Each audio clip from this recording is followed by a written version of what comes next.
Oh, that's a good.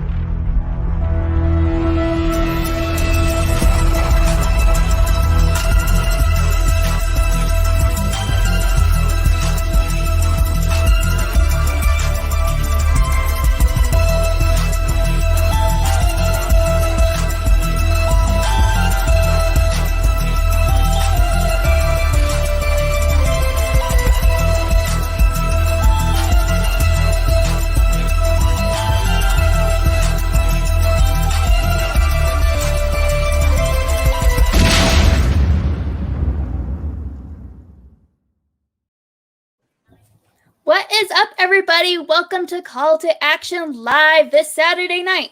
We've got a pretty special show for you this evening. Great topics to cover, amazing guests, and I am super excited to have a fun time with you this evening. Starting with on my panel to my right, PLD, how are you doing this evening? I am doing wonderfully. It's been quite the holiday weekend. I've got my whiskey and I'm ready to talk rumors, speculation, free agency, hard-hitting questions, and probably Ed Harris at some point.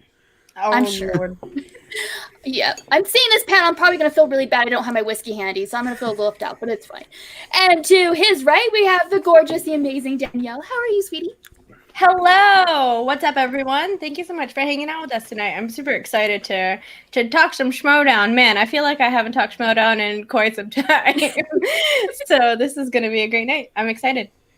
Cool. And down below her, we have guesting tonight, Sean Sullivan. Super excited to talk all things free agency and Star Wars with you. How are you? I was told this was a Mandalorian after show. I've been doing nonstop Mandalorian after shows. I feel like I was misled here. It can segue. It'll turn into one real quick. We'll get there. All right. I'm doing great, though. It's been a good holiday. Good. Glad to hear it. And then down below me, you've seen him on Backstage. You've seen him with all the interesting takes and news on Twitter. We have David Sackrider. How are you this evening? I'm fantastic. Thanks for having me. Yeah, thanks for coming. And I know we have two very talented interviewers on the show who have some questions for you because we want to get to know you a little bit. Who is David interviewing? That's a good point. There you Valid. go. Actually, before we go any further, I do want to say we got Streamlabs obviously in there, streamlabs.com/call to action podcast. We're actually going to donate our Streamlabs tonight to a very special thing. RB3, friend of the show, friend of the Schmodown, you all know him very well. He is involved in a producing a film called Cardboard Castles, as you see Sean's got there. He's got a fundraiser to that. He's trying to get enough funds to get this film made. And we know RB3 is one of the most talented people we all know. So if he has a hand in it, you know it's got to be golden. So any Streamlabs you give us tonight, we're going to donate right to him and right to his production. So he has about 4 or 5 days to raise about $4,000. So we're going to try to get him the money he needs. I know it's hard times, and I know that. I'm going to donate some. But whatever you have, get questions asked. You can ask David, you can ask Sean, you can ask me, Danie, Kelsey, anything you want to know. Well, I'll answer anything. I can't speak for everybody else, but I'll answer anything. And we'll get it for RB3. So, Cardboard Castles, I'm going to put the link in the chat right now. You want to go check out more about it? Go support RB3. We love him. That's right. And we salute you. But without anything further ado, I think I want to ask David a few questions. Now, David, you have, almost come out of nowhere, it seems like. It seems like you have skyrocketed up to the top of the beat reporting of the Schmodown. I guess if you want to know, first of all, how'd you get into the Schmodown, first of all? It's a long-winded question, I guess. I started back in season 3. At that point, I was just starting to develop a taste in movies and realizing that movies could be both good and bad. And so with that came movie and film criticism and trying to understand why people thought movies were good and bad. And then eventually one thing led to another. My first match was JTE versus Mark Ellis 2. And since then, I have been a fan of it. Very nice. Andres goes, here's what I can spare for the production. I'll spare him our next paycheck. Always a good friend. Andres did not listen to the prompt. He was supposed to ask a question. Yeah, you know what? You're going to have to do it again now and ask a question. It's just the rules, right? So. Disappointed on. And I guess, we could consider this, a mini chill to a degree. We'll do a first, 5-10 minutes of chill there with David. That was a great answer, David. I love that. In that case, David, are you Team Trader or Team Scott? I'll let you guess the question. That's actually a great question. You know, I'm going to have to go team two-time trader. At this point, Ben Bateman has been a trader twice, so that's where I'm leaning. Well, I might have to argue that. He is definitely a traitor, but he comes back to the right side. He starts doing that laugh again in the sunglasses. I don't know if that's traitor. I think that's coming back to the light, or in our case, the dark. Back to the jump. Whatever you want to call it. David, your history and what you're doing right now with broadcasting and stuff like that, it's really neat to kind of see that go into what you're doing with the Schmodown. Going forward, is that something that you want to keep like moving forward with the Schmodown, like this type of broadcasting for this type of sport? Like, do you believe in this league and this whole thing as like a type of sport to broadcast like that? Well, absolutely. I mean, I wouldn't be a fan of it or wouldn't want to cover it in the first place if I didn't feel like there was something there. For me personally, one day I'd like to go more politics with the way that I'm covering journalism. But if there's anything I've learned this far is that the more experience you have being on camera and writing stories and doing that sort of stuff, the further you'll go. So I've always been a sports fan, and I've been a Schmodown fan for a long time. So this was just a natural melding of talent and desire. Nice. So do the storylines kind of vibe well for you with all of the little drama behind the storylines?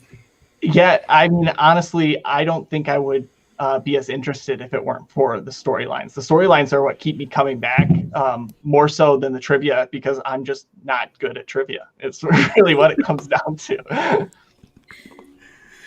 All right, real quick. Another one. Fanobi. Steve, I love this guy. He's so supportive of everything we do, and I do.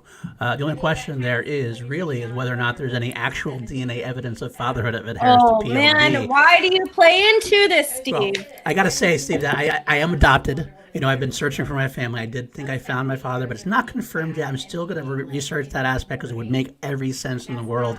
I'll keep you informed when I know. So. The resemblance is uncanny, in my opinion. You should wait to do my impression later on, you know. So I'll save that for a higher donation. For that, I'll do.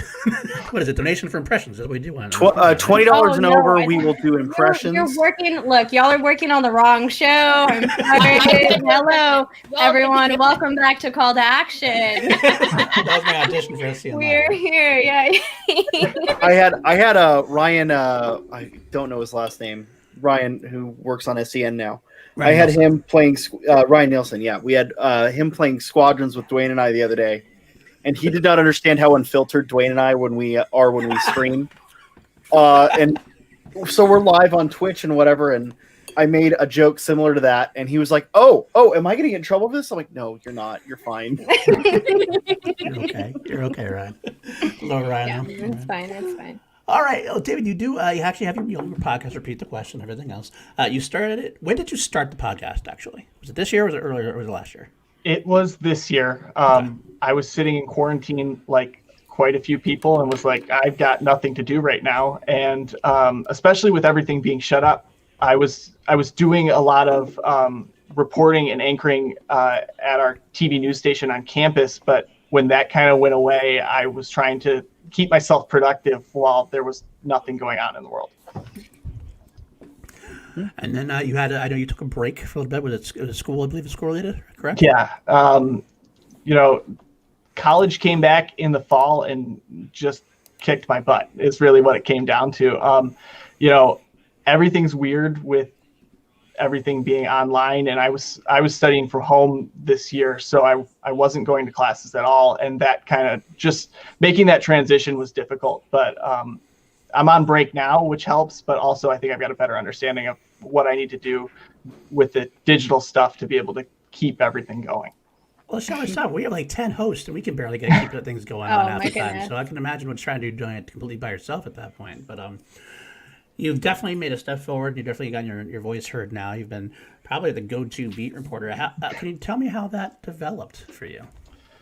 Yeah, I talked about this a little bit on Backstage when I was on there earlier this week, but basically I sent out a tweet that was like, why let Frank Janish have all the fun? If somebody wants to share some information, you can send it my way. And then next thing I knew, people actually decided they were going to follow up on that and send me some information. So I'll take it. That's part of the fun.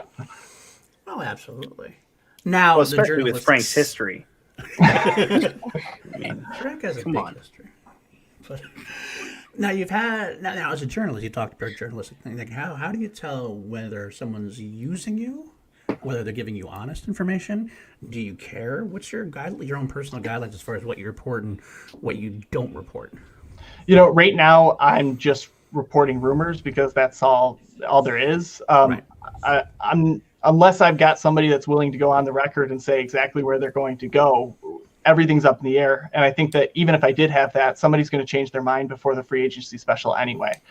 So for me, as long as I have a feeling that the person is coming from a credible place where they have a position and they know what they're talking about, then I'm going to share that information and let everybody else make their own decisions on if I actually know what I'm talking about or I don't. Because the truth is, I'm just a conduit. I'm hearing something and relaying it to everybody else so that everybody else can make their own choices.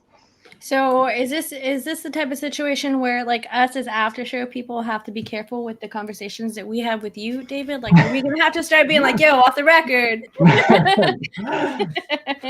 No, I mean, for the most part, it's fairly obvious when somebody's telling me they want something out there because they're like, they want it posted, but they don't want to have their name attached. So they're being very careful to have those conversations with me. But at the same time,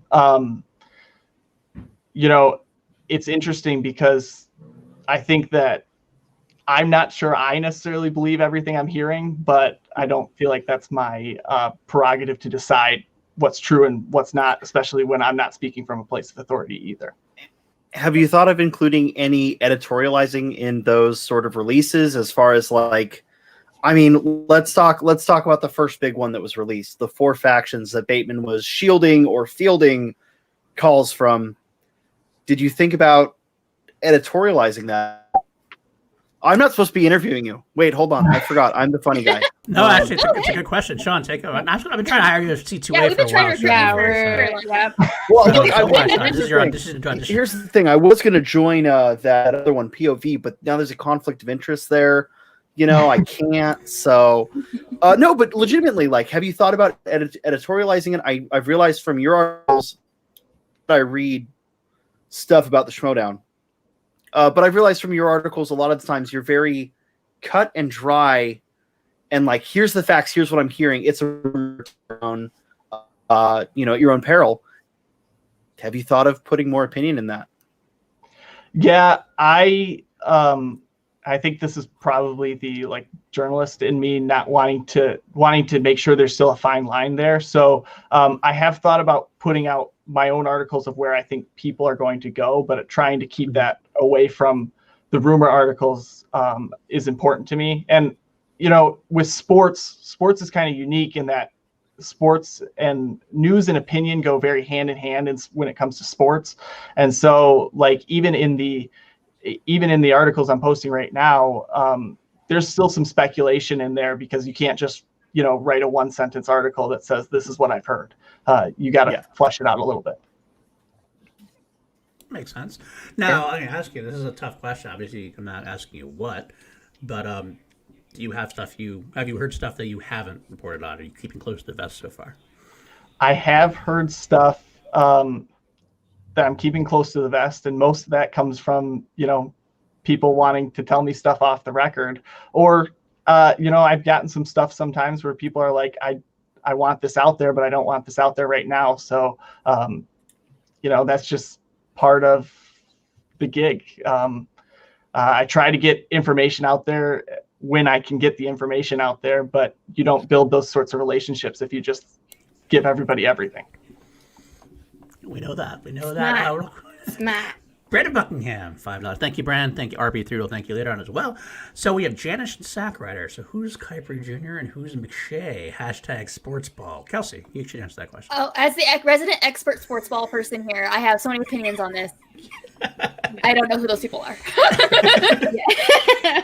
It's a good question. David, do you have an opinion on who you'd be versus?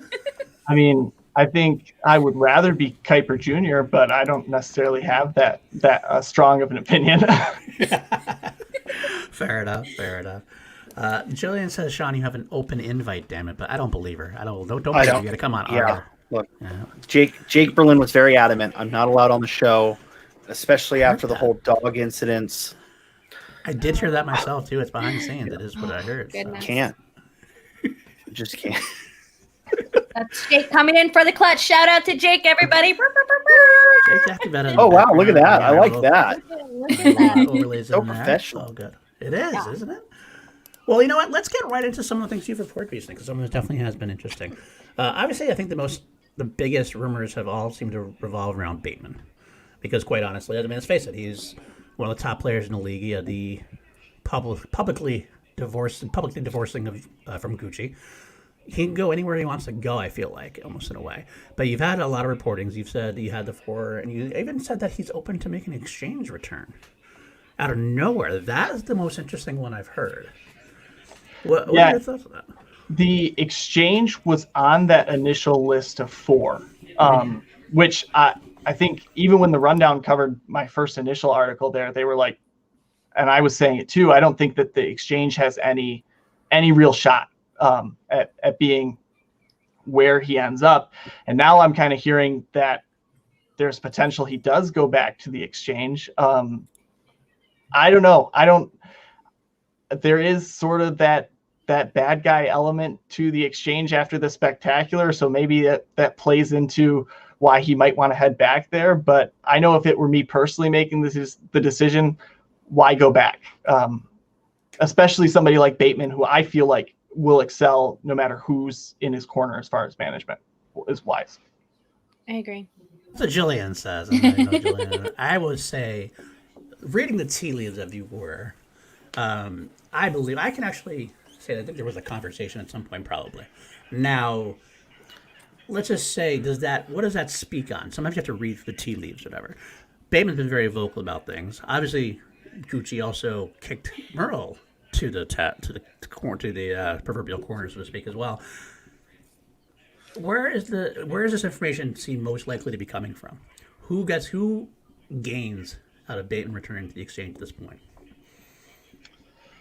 Really? Yeah, it's interesting. I think that as far as where the information comes from, who knows? I mean, another manager might gain from sending that information out there simply from the fact of that they're more likely to convince somebody else to come over to their side. But yeah, I really can't say. And obviously I'm not going to reveal the source either. So, but what I will say is that I think that I genuinely don't know where Bateman's going to go. And, he's a master at sending mixed signals.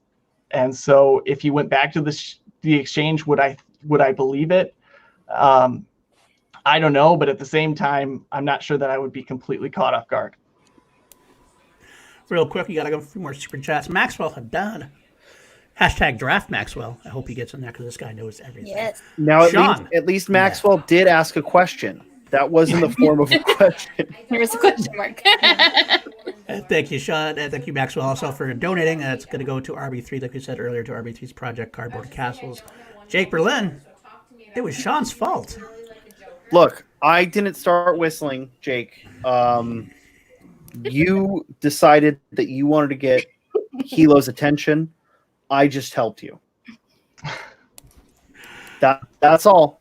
No, but I mean, like, all. Hilo got Molly's buffalo chicken dip. It was not my fault. That's all I can say. Yeah. That's some POV tea over here. Always good for spilling tea before we get at this channel. Okay, well, another interesting one. Also, another Bateman rumor that you threw up there recently was Bateman and Irwin team being discussed. I think, honestly speaking, I will say that Bateman has had discussions with a lot of people. I mean, I can even confirm at one point, and I don't think this is.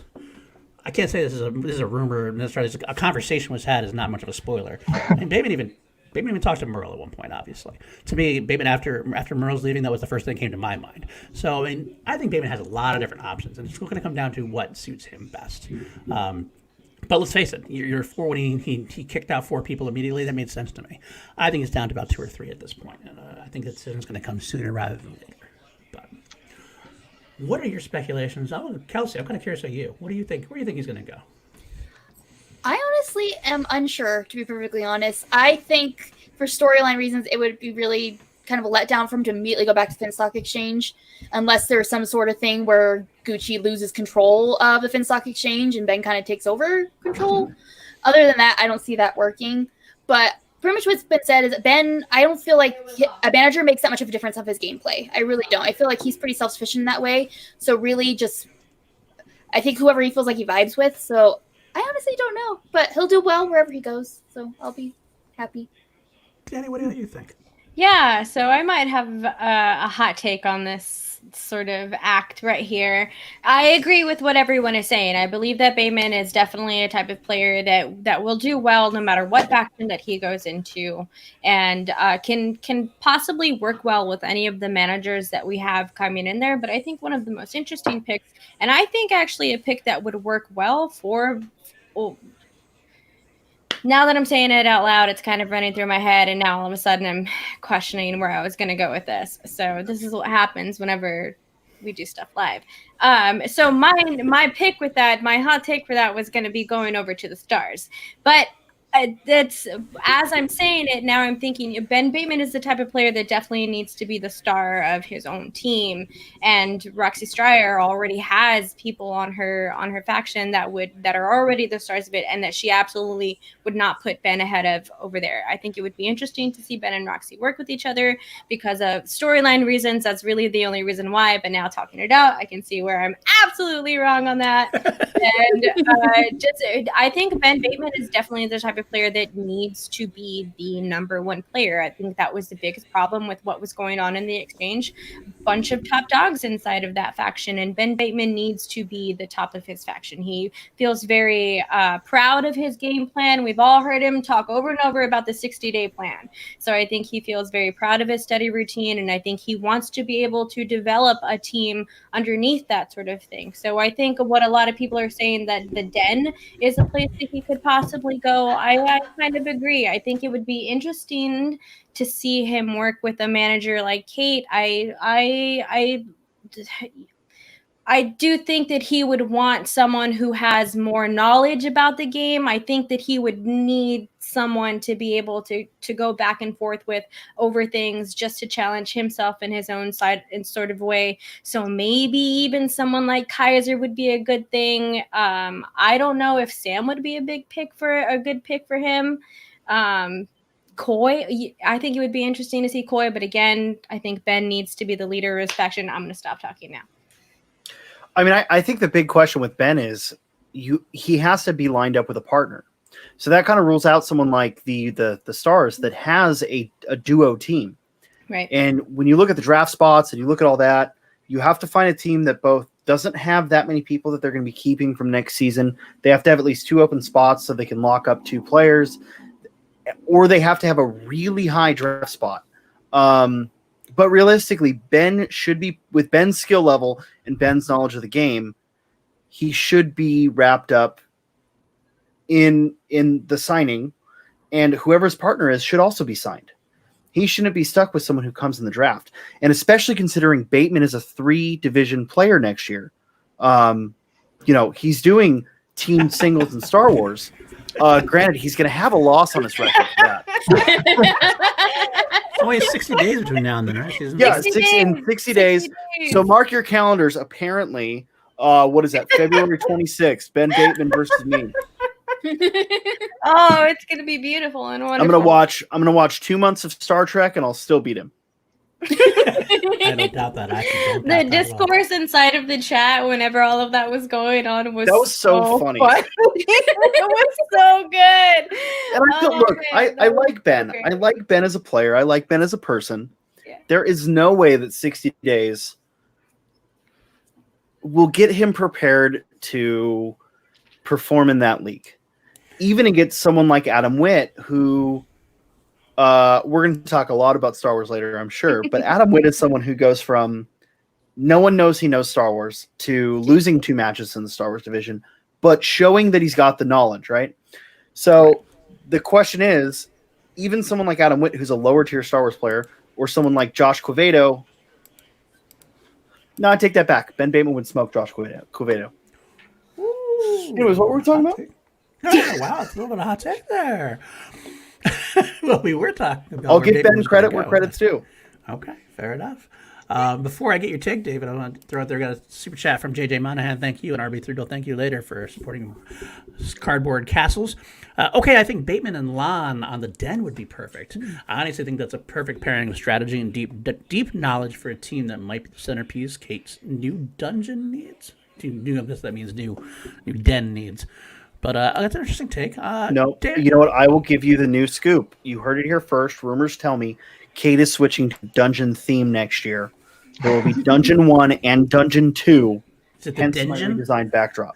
The dungeon?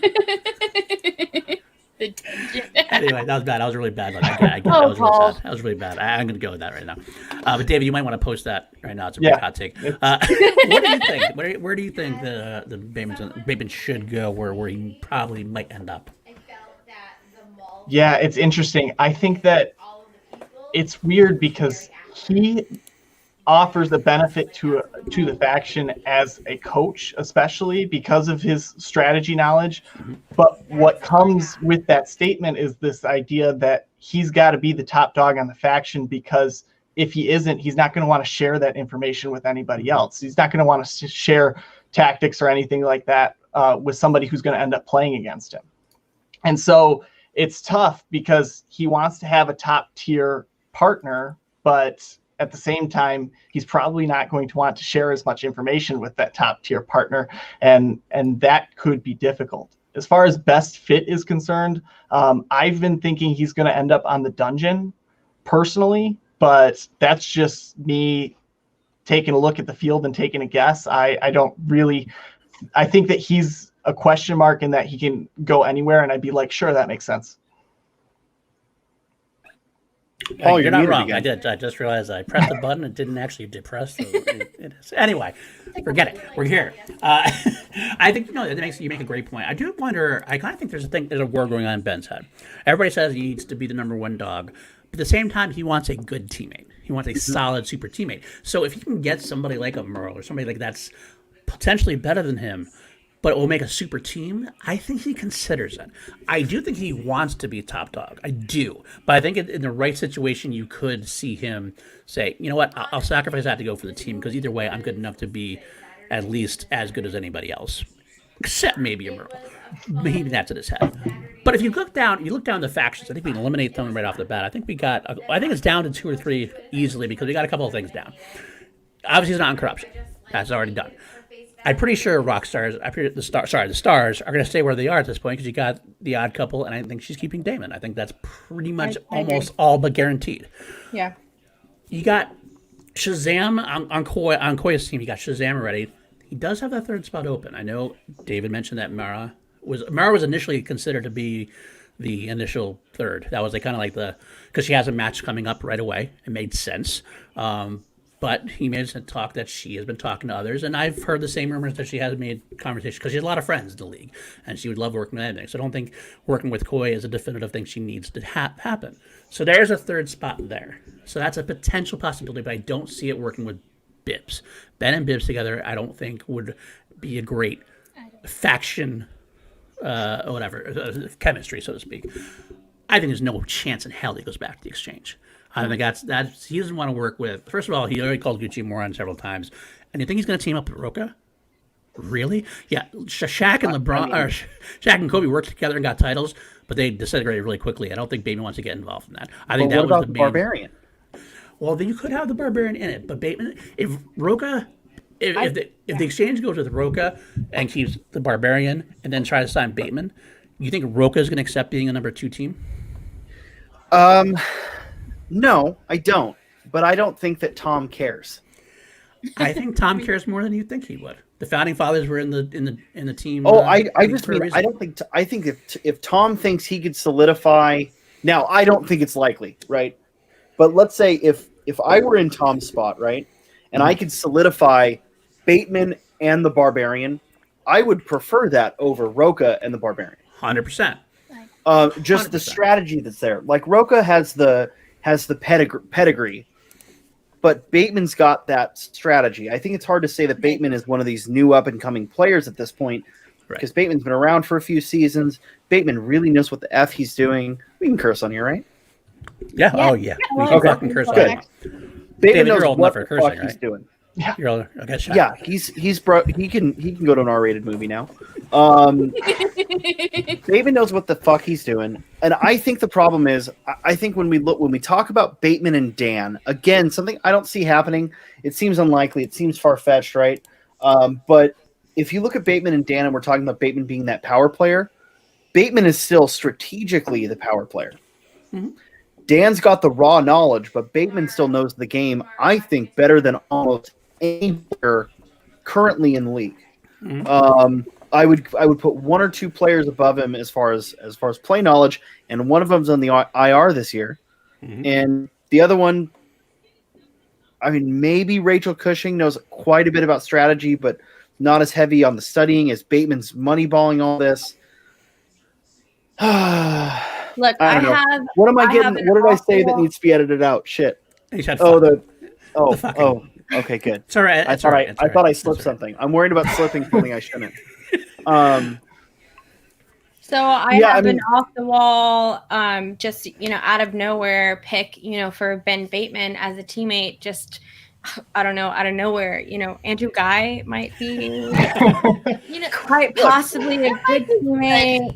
I don't know where that came from, but I don't know. I mean, just think about it. It sounds like it works, right? I don't know. There's just something about Andrew Guy and Ben Bateman as a team that just sounds. It sounds really good. It sounds like. Have they ever worked together before? I don't know. I don't think so. I don't think so. It really sounds like a group that could get really close. Close. They would. Yeah. Yes, we do. Danie needs a minute. And I will say, it will happen one day. That I can guarantee. I hope so. Gotta happen. I really hope so, because I'll tell you what, I've gone back and watched a few of those old matches. And David, I'm like you. I don't know shit about trivia outside of my one league that I like. There's some stuff that I like in IG. I can hang okay in IG, but when it comes to singles and teams, I'm like, I don't know what half this shit is, But I'll tell you what, I still love watching it. I still love watching it. And team action was something else as far as the character work goes. But I think ultimately Bateman wants something more. And I think while Guy would like to work with Bateman again, I also think Guy has flourished without him.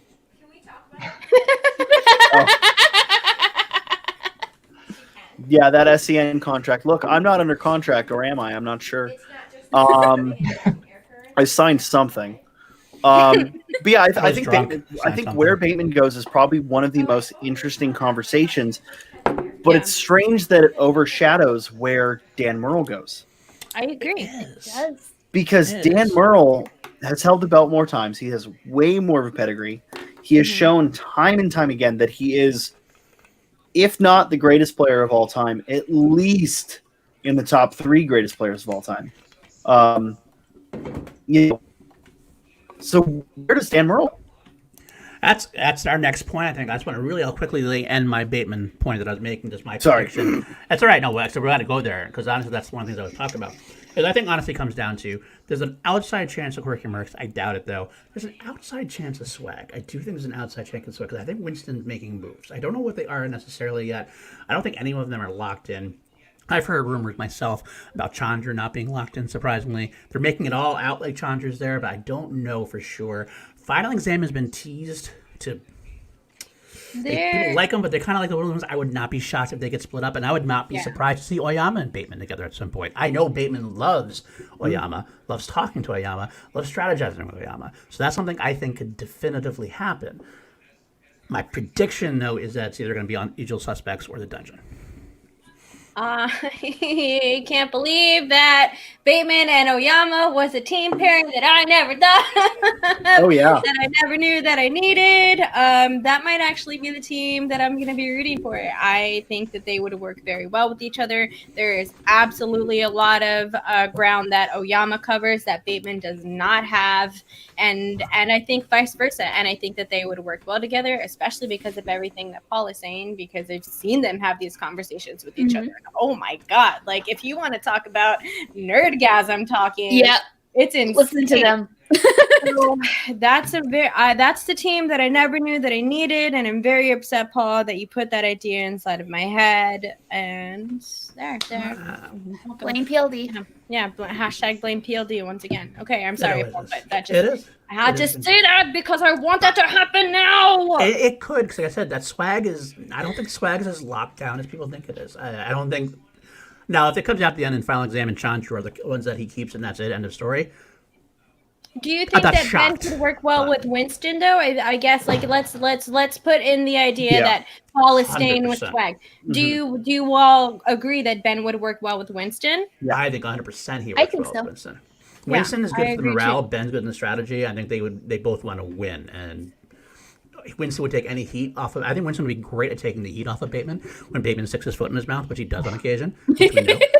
I can say that. I work for him. I tell him that right to his back. I mean, we don't call him Team Trader for nothing. So, I mean, but I think Winston would be the kind of guy who'd be able to take the heat off of Bateman. He's kind of like loud out there. He's like, I think he's the one that he could do that for Ben and let Ben do what he needs to do. And I think it'd be good for him, to be honest with you. I can see that. I think the only reason you break up a 5-2 final exam team is if Paul Oyama can find a better teammate. If he finds a Merle or a Bateman, that's the only reason why you break up a team with that kind of a record, because otherwise you've got somebody who's going to be a contender next season. Why break them up to start from zero? Yeah. Very true. Who else are the power players we have in singles and teams? Because it doesn't have to be Dan or Ben, right? I mean, Lon is an impressive player, both in trivia, in knowledge. He's got knowledge of the game, whether or not his character shows it. He knows the game. Right. Who else is there in contention? I mean, you've got Liz Shannon Miller, you've got Paul Preston, who had a rough year, but he's a smart guy and the dude's determined. I mean, I know. Well, someone that been a rumor that David has said about Tom not coming back next year. That's another rumor that was reported, and I will actually. I didn't know. Throw my hat in there as well. I've heard those rumblings as well that Tom might not be coming back next year. I've heard that from different sources as well, so I will confirm. I think one of. But he's someone. If he was coming back, he's another person that would be in that realm of possibility. I think the spicy pick to talk about definitely is a player like Marisol McKee, because she's not a guarantee on corruption. Corruption has their spoilers for anything, but corruption has their 3 locked in, and Marisol is not on that list, and she did prove very well with Adam Collins. And if Shannon Barney has a big enough target on her back that people just want to fuck with her, then taking Marisol would be a big pick to take. And I think that's a spicy pick to talk about. I think she's high in contention. I think that she did well, but I also don't think that she's seasoned enough to be at high of a pick. So what do you all think about Marisol? That is a hot take in general, and I will say this: Shannon Barney is nuts if she thinks she's keeping both Marisol and Laura Kelly. And Laura? Not a chance. No chance in hell. There's a chance she can get one of them if she can weasel somebody into making a deal with her to get into a higher draft pick. I don't see that happening because she wants to trade with the champion. You don't want to enrich the champion at this point. You don't want to give her what she wants. You want to do everything you can to not give her what she wants. Right. So she'd have to overwhelm somebody with a trade opportunity. And I don't know if Marisol is worth overwhelming. It depends on the trade. But if you're going to give away the farm for her. Also, another question for everyone. Like, is this something that Shannon Barney is this something that Shannon Barney did to bite herself in the butt, being the type of manager that she's been, having a feud with every other manager? Like, could that be something that bit her in the butt for all of this? What do you all feel about that? I don't think so, because when it comes down to it, every manager is going to look out for their own best interest. We had one or two managers last season who didn't do that.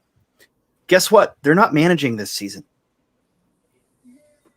You know, there was someone at the start of last season who was notorious for strange trades. And look, I can publicly say, because they were in the nomination list for freaking Manager of the Year, Robert Burnett made so many weird fucking trades because he was going off loyalty and kind of being the nice guy behind the scenes despite his heel persona on screen. Right. I don't know. I don't think that Shannon's actions in character and Shannon's actions in trading and in breaking up the wild berries and her attitude and all that stuff, I don't think that does anything except for maybe makes her be taken seriously. Because if we go to Spectacular last year, if we go to last year's Spectacular when she was announced as a manager, no one knew shit about her.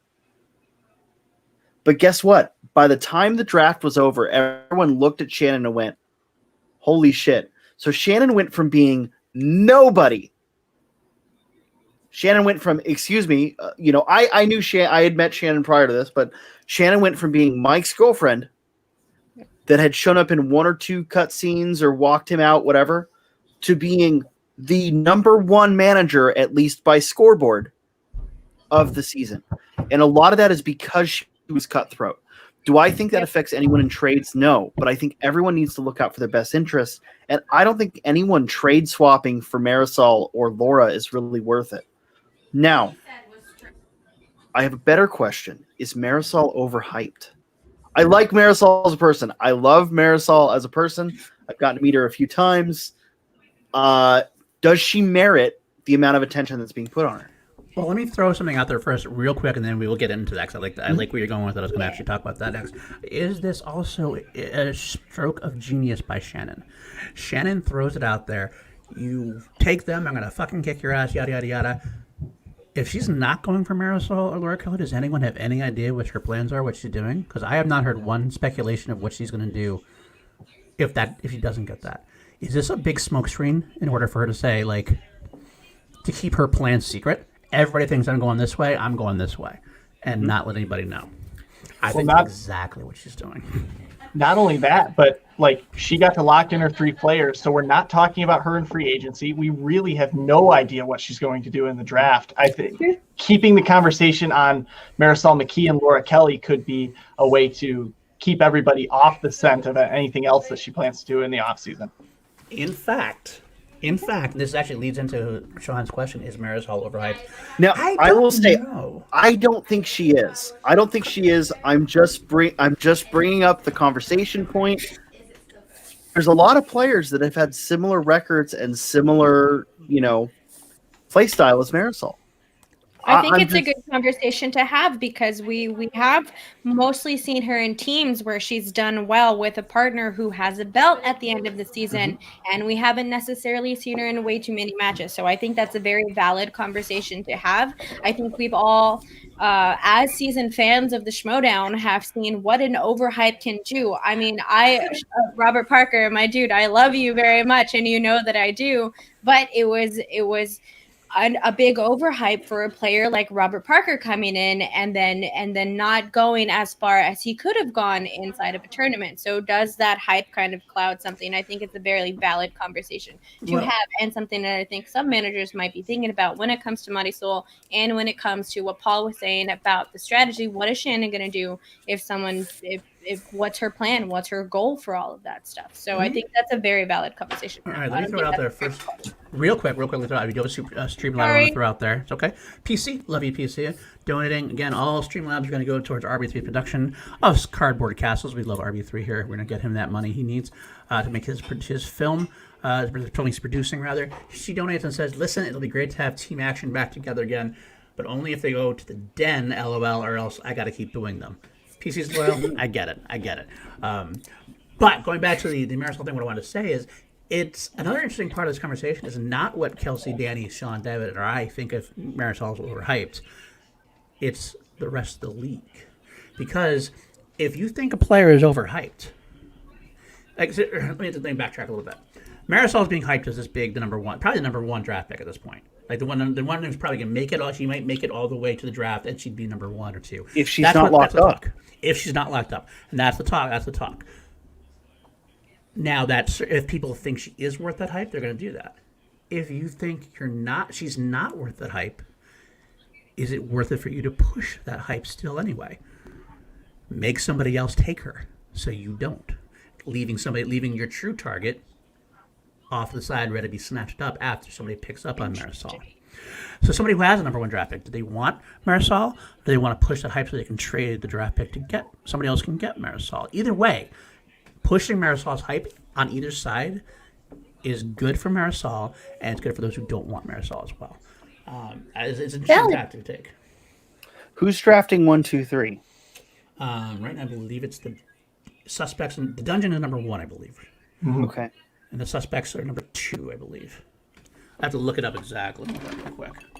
It's reverse. If that's the case, right? It's definitely possible that Kaiser takes Marisol in the first round of the draft. We've seen, especially with Kaiser's drafting last year. It's 1, 2, 3. It's the dungeon, the suspects, the den, in that order. The first 3 picks. Like whether or not that's the right play, I could see Kaiser doing it just to get in Shannon's, Shannon's head. Will we know what managers choose for their 3 players before By the draft? starts? Yeah, before the draft. Yeah, special. But it's not draft. guaranteed that those players sign with that manager, correct? By the time of the draft, those 3 players will be locked in. Yeah. Okay. The free agency special is going to come next. Anything could change up into the free agency special. And at the end of the free agency special, at the end of that, when that stops, that's when they're all locked in. That's when we'll know everyone's 3. Right. Okay. And that's the point. Does she make it to the draft? Interesting. Marisol is all talking big that she wants to stay with Adam Collins. She wants to stay with corruption. And she wants it all. But if she's smart, and I know she is smart, I think she might have to get past that. Because if she can determine a place where she can go and not have to leave herself open to the whims of a draft, whether or not what you want to you gotta take in mind what you want to happen, probably not going to happen. Then you have to take control of your own destiny. Mm-hmm. So use that time wisely. And let's say, let's be honest with you. She wants to get a good teammate, obviously. If she can lock on to say someone like an Ethan Irwin or a Dan Merle somewhere, can she? I don't know how she says no to something like that. Sure. But as far as she's being overhyped, and my own specific opinion, I'll go back to that. I can talk. I want to get David's opinion on that. Is that I don't know if I think she's properly hyped. I don't know if she's overhyped or underhyped at this point. I feel like we still have a lot to see from her. So it's the hype level. It's I can't say overhyped because we just don't know enough yet. Her potential is great. There's nothing you can say about that. She has great potential. So, Dave, what are your thoughts on this? I don't think you see. Yeah, it's because she had so few matches last season. You almost talk about her like she's going to be a rookie next season. You're trying to figure out ceiling, because when a player's been in the league for a while, you've pretty much got a handle on just how far they're going to go in the next season. They could have a breakthrough, but probably they're going to stick within the range of where they have been for a while. And so with Marisol, she could completely go through the roof, or she could pull a William Bibiani in her sophomore year and just kind of have a little bit of a slump. I don't think there's any real way of knowing that. But as far as where she's going to go, I think that she's going to have to test her waters in the draft. I don't think because she has such strong ties to corruption, I don't think she signs with anybody unless there's a sign and trade deal at play that sends her back to corruption. But she said on backstage that if she gets drafted somewhere and there's no way to make a deal to get her back, she'll play next season. So, maybe a manager's just going to take the gamble and say, she's going to play for me anyway. I'm just going to draft her. I do think that the more time goes on, the easier it is to play with somebody else. Right after the season's over, she's in the hype of winning. She's in the hype of winning the championship, the faction championship. She's in the hype of how awesome Adam Collins did. She loves where she is. Obviously, she loves where it is. As time goes on, it's like, I do want to play. It's more important that I play versus where I play. At the end of the day, if she's got to play somewhere else to play, she's going to do it. Yeah, I think that's an interesting question to also kind of table to Sully, like especially as a player in the league, this being with Kate being the manager that drafted you and Kate being someone that you have very clearly shown before that you've had a close relationship to, is something like that getting drafted into a different league, like as a player, like where do those loyalties lie? Like how do those loyalties work out for a player in this league, and what does it mean in that type of sense? If those words Yeah. made any sense. So I clearly I'm in a different spot than say Marisol. Just because look, I'm a Star Wars competitor, right? At most, absolute most, I do 2 divisions, and I maybe do okay in that other division, right? But as it stands, I'm 1-1. I know what the hell I'm doing. I think I've got more knowledge than a lot of people out there, in my division at least.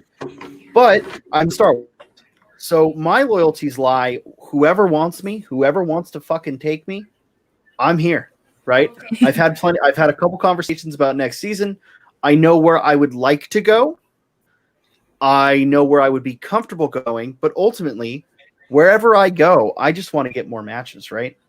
Any manager that's going to support me and get me matches, I'm in for. Because when it comes to the Schmodown and when it comes to newer players, it's hard to call. Marisol and I have the same experience level with this. I don't know how much she's watched the Schmodown prior to any of this, but this is the first season with managers and factions, right? We've clearly seen managers like Roxy show loyalty to their players. We've clearly seen managers like Kate, who said, "Hey, I'm blowing up my team." Well, if Kate wants me back, Kate can have me back. But she said, "I have no loyalty to my former players." At least publicly, she said that, right? Mm-hmm. So for myself, I'm worried about me getting matches next season. So whatever manager is going to make sure I get that, I'm sold. Now, if I were in Marisol's shoes, where would I be? Marisol's a new player, right? She's had 1 season. She's had, 4 matches? I think so. She's had 4 matches, which in teams and singles is not a huge repertoire of matches, right? When you compare to Collins's 7 matches plus 2 in teams, right? Collins has 10 matches under his belt. When it comes down to it, whatever manager wants you in Marisol's spot, Marisol, you fucking go. Whatever manager can offer you a good teammate, right? If let's say I was in the shoes of Kate, right? And I go, I want Marisol, and I'm going to put her with, let's say, the rumor. I can't confirm or deny whether or not Tom is, not that Tom, but Tom, we'll talk. That is a great picture for Tom. Right? That is a great picture for Tom. That is a great picture for Tom. If I were, let's say I was in Marisol's shoes, and Kate goes, "Hey, Marisol, I'm taking you, and I want you to be partnered with Dan Merle. I'm locking both you up." And I'm Marisol, I go, "Screw you, Adam Collins. That's my new team." I don't understand this locked loyalty mentality to a manager that, quite frankly, didn't show you enough loyalty to keep you. Because I'll tell you what, if I were Shannon Barney, maybe I would have considered keeping Marisol over one of the other 3 I locked up. Obviously not Collins, because that defeats the purpose. But maybe show loyalty to Marisol if you want Marisol that bad. If you want Laura Kelly that bad, keep Laura Kelly. She's got a locked-in match for next season. Collins is the champion, and Marisol is Collins' partner. I understand show loyalty to Chance and Mike, but what it comes down to is if you're in Marisol's spot, what do you do? And to you guys aren't competitors. What do you do if you're in Marisol's spot? You take what you can get. If I'm Marisol, I'm angling for the best position with the best player as a teammate. If I can't go back to Adam Collins, Meg, obviously she worked well with Adam Collins, obviously, and she wants that. And that could be your number one pick, but have backups plan. If you see someone like a Dan Merle out there, you see someone like a Ben Bateman out there, you hit them up and you say, hey, I would love playing with you. What do you think? What do you think? How can we make this happen? Talk to other managers. Pitch yourself to other places to get, again, don't let yourself get to the draft. Get to a place where you can lock yourself up with a number one type player to team with. You learn more. You're going to play more. You're going to get more action. It's a no-brainer to me. I agree. Yeah. I think if there is some sort of team loyalty that you want to make sure that you stay part of, like if Marisol in her own place, like where she wants to be, it's corruption, and she knows that it doesn't matter what point in the draft she gets drafted, as long as she gets drafted to corruption, that's where she wants to be. And I think sometimes that's a mindset for certain teams and players that's only in the player's hand. But I think that if Marisol does end up getting drafted to a different team outside of corruption, I don't think that she should let that hinder her decision to compete or play. Like, I don't think there should be some sort of, well, if you draft me, I'm not going to play. So I don't think that there should be any sort of that mentality going on with it. But I can understand sort of a team loyalty sort of thing, especially with the conversation that we have all as after shows had about factions and what is the meaning of a faction if you only keep a specific amount of players. Like, what does it mean to start this sort of dream team? Like, you think of legacy teams, like what the Spurs had. That's the only team that comes to mind. Like, with this core set of players that stick together for a specific amount of time. What if corruption is trying to build that sort of team? And that's where Marisol's mindset is with it. So I can get that on a certain level, but I hope that that doesn't hinder Marisol's performance with any other faction that she could very possibly get drafted to because of the type of hype that is there. But we'll see what it is.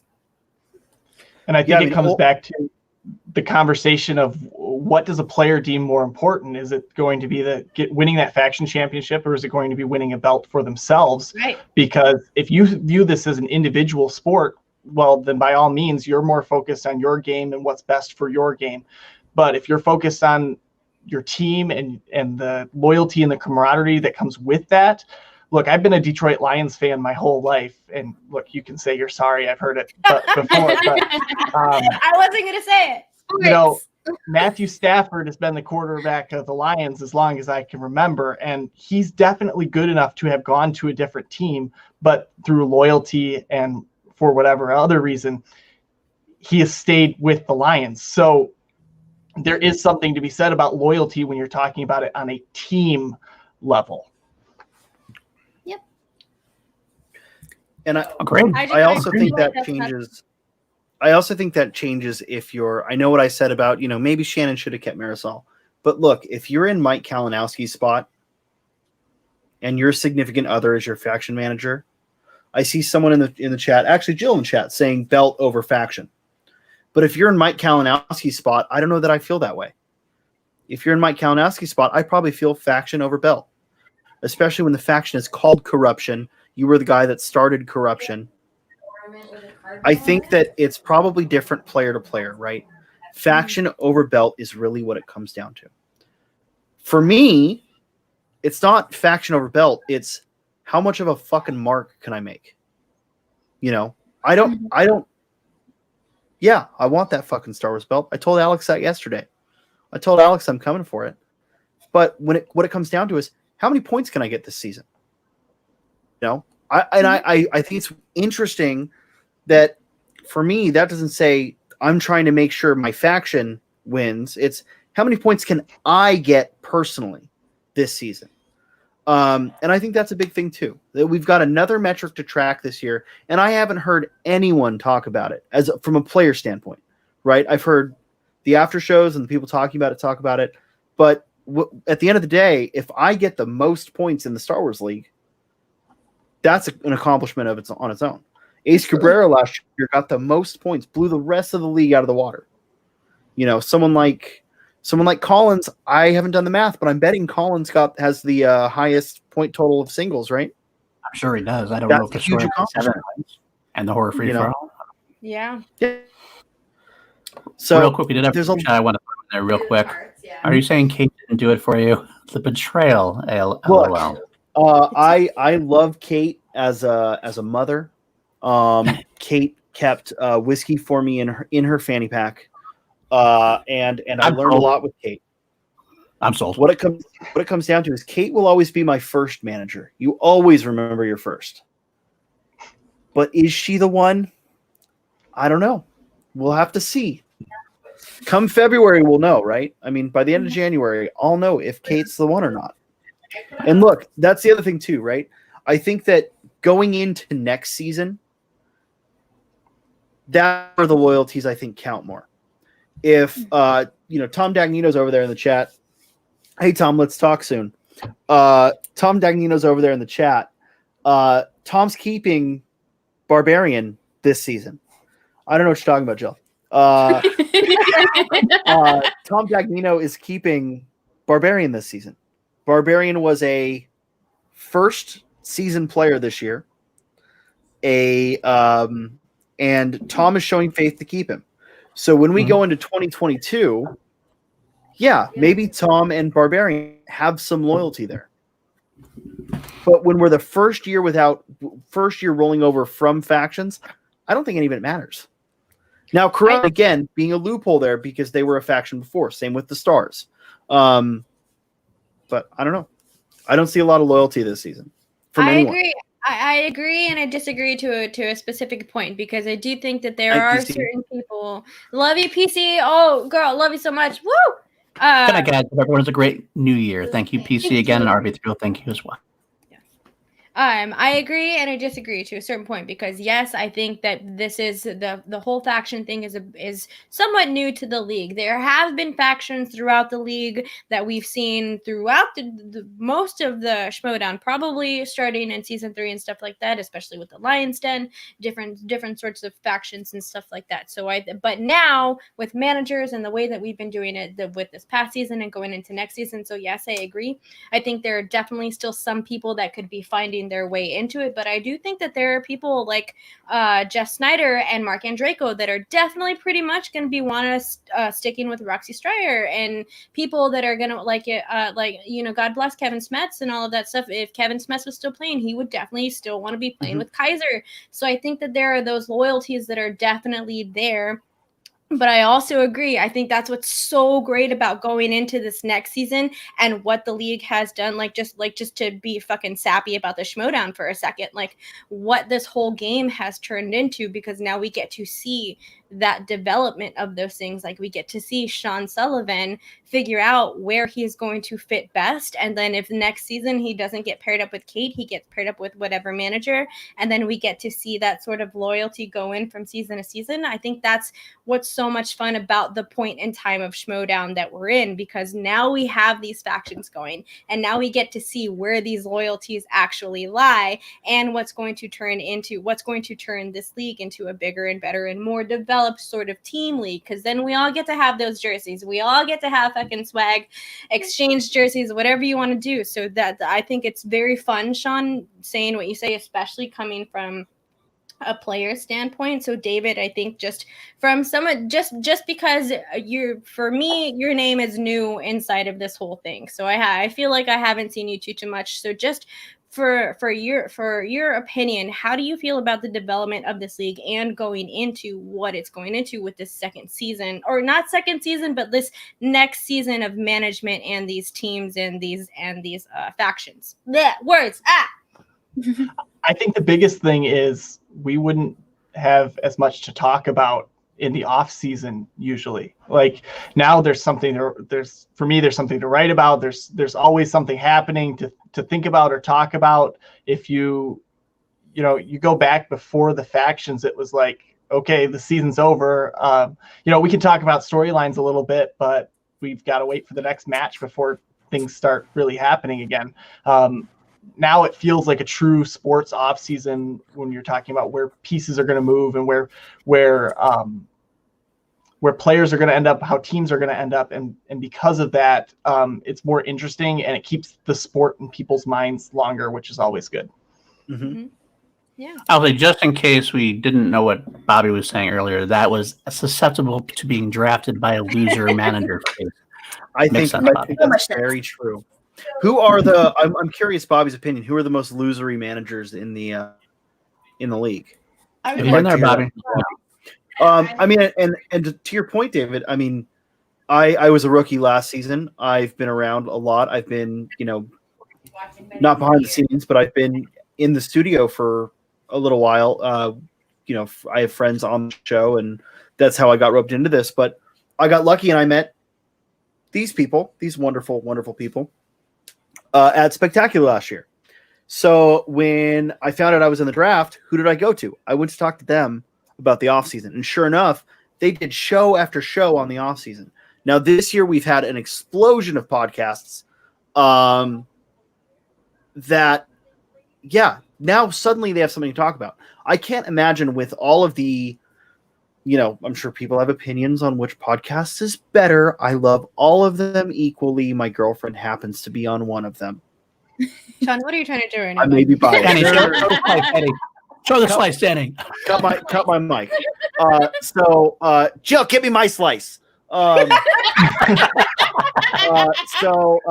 Anyways, what I'm getting to is, if there were no factions, if there was no draft, right? If this was back 2019 season, what do you do in the off season?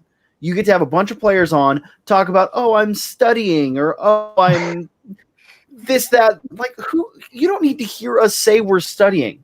If the people care about the league, if the you don't have to come to Chill to Action for that, okay? Like, I'm sorry, right, you don't have to come to a show like that. You don't have to post a picture of you doing a puzzle with a movie on in the background. We get it. You're studying. Yeah, look, Paul, we got a slice too, okay? We got a slice too. I like that slice even more, I gotta be honest.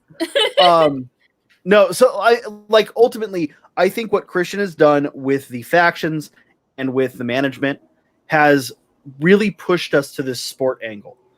I was attached to the Schmodown from the Josh McCougas of the world. I was not attached to the sports angle. But I've gotten so locked in to this whole new angle. I mean, I never thought I would be having these discussions on air about anything. You know what I mean? Right? But, I get to watch it all from the bench, or, I'm not getting kept anywhere. Let's be honest here. I don't think any Star Wars player should. I will say that. My opinion, no Star Wars player should get kept. That was a conversation I want to have with you. We'll get there if you have any more. We'll get there. Finish your thought. But because of that, I get to watch this whole free agency thing, and I worry about the draft. It's so interesting what Christian has done, and what people like David have done, and what you guys and the other podcasts and the Rundown and Backstage, all these outlets now treating it like it's this really legit, serious thing. Now, do I wish there was more news for us to talk about? Because I feel like we've regurgitated the same stuff about where's Bateman going, or where's so-and-so going, and the Marisol thing. Look, there's so much in this free agency. Do we have a date? Do we have an official date? I've got a date. Do we have an official date for when it ends? The free agency, the awards, I think, the 15th. And it announced on the Rundown. It's just happened. I think it's 15th, 22nd, and 29th. I think it's the awards free agency draft. Can you believe we're going to talk about this free agency stuff for another month? And there's going to be plenty to I think Alex might be the exception. Maybe Alex gets locked. I think champions get locked. I think that's fair. I think as a sign of respect, you lock your champions. Here's a hot take. If I'm Roxy, I don't keep Alex. That's my hot take. But I think someone should. I don't think Roxy should, but I think someone should. But the reason I lock Alex Damon is not because he's a Star Wars bell holder. It's because he's got a potential for some IG points. Let me amend that. Then say that exactly. Just because he's a Star Wars champion, I wouldn't lock him. Just on his basis of Fair. being a Star Wars champion. Yeah. His IG level stuff does make me want to keep him more, because if you have the IG level that he has and he's a Star Wars champion, then that's like okay, then I can see why. But like just a Star Wars champion, I don't think you keep a Star Wars champion to do that. First of all, they don't play as much, especially as a champion. Especially a belt holder does not play Star Wars Now- much at all. I've got an interesting thought for if I were a manager looking at Alex Damon. I would pick a competitor. I would lock Alex, and then I would ask Alex, who do you want as your number 2? Because whoever locks Alex has to get a second. Yeah, Potentially more than just whoever has Alex will have 2 Star Wars players next season. I think we're starting to get to that point where the Star Wars League is going to grow. I don't know. But I would ask Alex, who do you want as your second? And then you tell Alex, look, whoever your second is, they'll train you to keep the belt and train them to get us a fuck ton of points. Yeah, solid. Yeah, You know? Agreed. absolutely. And just to say, Weston, the reason why I would drop as a Star Wars player is for that exact reason. He only doesn't play that much. And there is a plethora of good Star Wars championship level players out there that you could get in the draft. Like if you could drop an Alex Damon and get someone like a Ben Bateman or somebody like just I don't know, like a Dan Murrell, someone who's going to be not going to make it to the draft, and you're not going to get that kind of level player making it to the draft. It's a risk that might be potentially a good one, because you might be able to pick. I mean, now Alex Damon, would he be signed by somebody else? That's a good potential.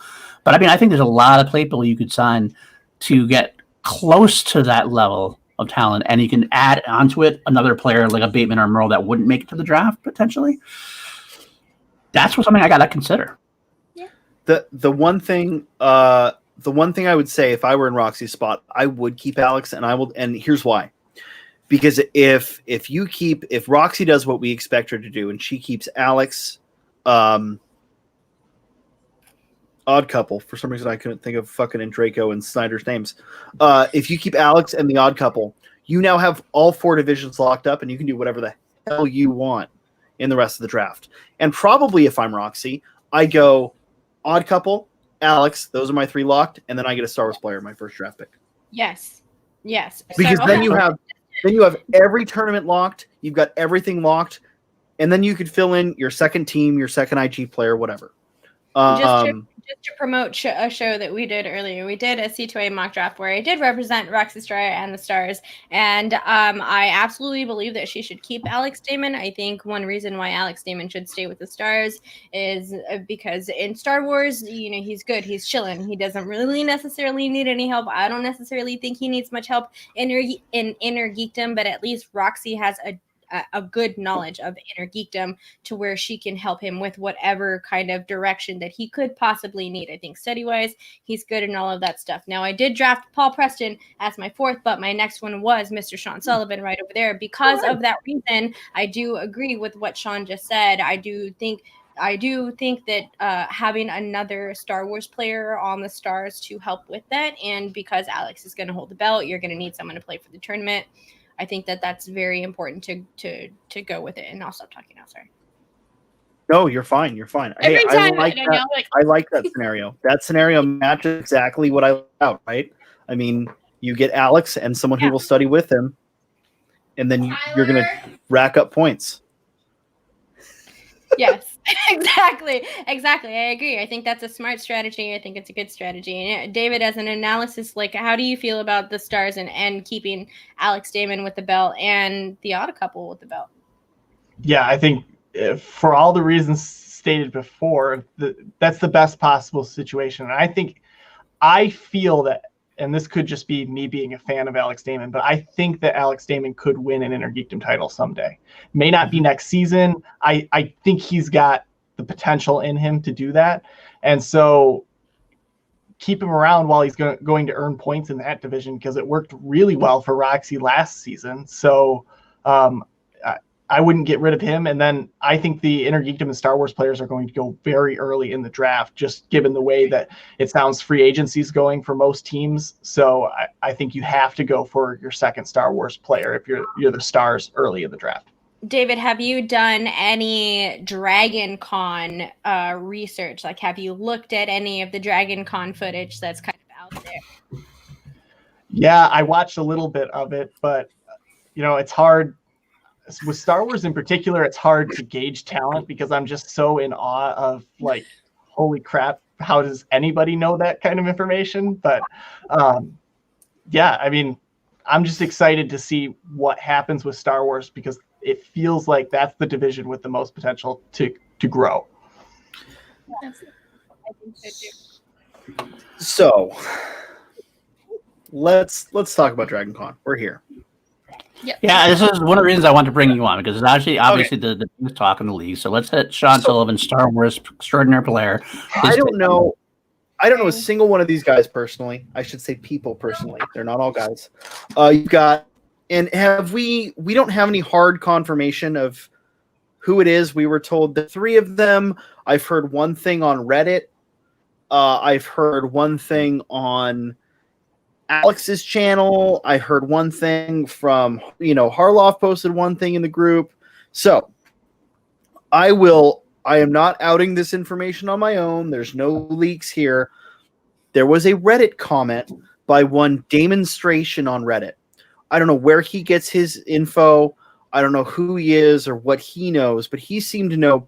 Demonstration on Reddit seemed to know pretty strongly, and posted in the Schmodown subreddit, which is a trash fire of a place. Don't go there. I go there every day. Nice. But okay, so anyways, what I'm skirting around, Alex Damon said on Reddit, and I think he said so in one of his videos, there will be 3 Dragon Con players minimum coming into the draft next year. They are Thomas, Zach, and Marie. From what I know, from what I've heard, Thomas has beat Alex twice, Zach has beat Alex once, and Marie has beat Alex once. Now, here's what that information isn't telling you. If Thomas has beat Alex twice, that means Thomas has beat Zach and Marie twice as well. And if Marie has beat Alex twice or once, that means Marie beat Zach, Alex, and Thomas, right? Yeah. So this is the problem with this whole Dragon Con math. That's the first thing, right? It is all the players in one event. It's not multiple matches throughout the year. It's not multiple matches in a tournament. It's everyone shows up. They give you a question. So I will give you a Sam Dragon Con question here. Danie, what planet is Ben Quadraneros from? Your choices are A, Tund, B, Malastare. A, Tund. It doesn't matter because I just gave you both answers. That's the problem with Dragon Con, right? It's not memorization, it's recognition, in my opinion. Now, that is not how the whole event is structured. There are points in the event where you have to pull it from memory. They will give you a straight-up question, I have a question. Yeah. Okay, so as someone who does compete in movie trivia and stuff like that, could something like Dragon Con, especially if it's something that you've done year after year, which is what some of these players have been doing, is going over it year after year, do you feel like that recognition is a type of study even for something like the Schmodown, where it turns into that, to where it could still benefit someone in a different sort of way, because different learners. There's no way they don't study for this, because here's right. we'll get to that in a second. So, I'm so sorry. Oh no. Jill's comment. There isn't actually a spelling portion in there, but they have asked before. Can you spell Mithron Naruto? Which is the full name. I don't know. I couldn't tell you. There's like 4 apostrophes. I don't know because it's irrelevant. He's not even a movie character, which brings us to the second problem. Yeah. The Dragon Con trivia is not all movies. It is all of Star Wars canon. And typically, the movie questions that are there are hard for the average fan, but not in the scale of the Star Wars League. In the scale of the Star Wars League, in my opinion, the questions that are asked about the movies, That is how you spell Mithra Naruto. He Wikipedia'd it. He Wikipedia'd it. Couldn't tell you. That's the 10-pointer. So there's a lot of like, one of the questions was like, name all the clones you can, and whoever names the most clones gets the most points. Like, look, Rex. We're not going to ask that in the Schmodown. We're going to ask you, what is the name of the clone commander in charge of Obi-Wan's clone battalion? Oh, wait. I believe in you. Wait, it's right there. It's right there. It's Cody. It's Cody. It's Commander Cody. It is Commander Cody. Yes. Put me in the Star Wars division, Coach. Come on. But so the style of question, right? And I have no doubt that if you were to ask any of those Dragon Con players, they would get that right off the bat. But the problem is just the structure is so different, because in round one for our division, you entirely have to know everything off the top of your head. The other thing that's a lot more lenient in Dragon Con is the timers. We've got a strict 15-second timer. They really don't for Dragon Con. And basically the structure, there's pictorial questions where they'll hold up a picture and say, name what's here, or which of these pictures was the dress that Padme wore in this scene. Wonderful. Again, the same thing. It comes to a multiple choice versus rote knowledge that our division has. Yes, Danie. I want to touch on what Jillian just said about that. Can Dragon Con players hold their own in the Schmodown? Yes. Will they be winning belts this season? No. So as a longtime fan of the Schmodown, and honestly, if I'm being 100, I have a theory on this, Justin. We'll get back to this in a second. I'm so sorry. That is a Danie rant waiting to happen. Give me 1 minute. Anyways, I'm started twitching because of it. Going back to what Jillian was saying about all of that stuff.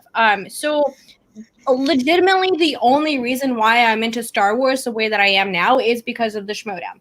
I would have never been I just fucking bought books today. Like, ask anyone who hangs out with me inside of the C2A chats. Like, it's slowly becoming an obsession. Mm-hmm. And I would have never had this obsession with Star Wars if it wasn't for the Schmodown division of this league. So when it comes to adding players from Dragon Con and stuff like that, for me, like, as someone who is slowly starting to appreciate this league, especially with how well it's been doing this past season and the season before, like, I would never watch Star Wars matches. I wouldn't. I never watched them whenever they first started and the whole division started. Those were not anything that I was into. Okay, cool. Like, when Ken Knapsack and what's his name? Y'all know his name. Sam Witwer, when they were doing their thing, I was not into the league. I was not into the division at that time. I wasn't like, I watched the match, but whenever all of that shit happened, I was not like,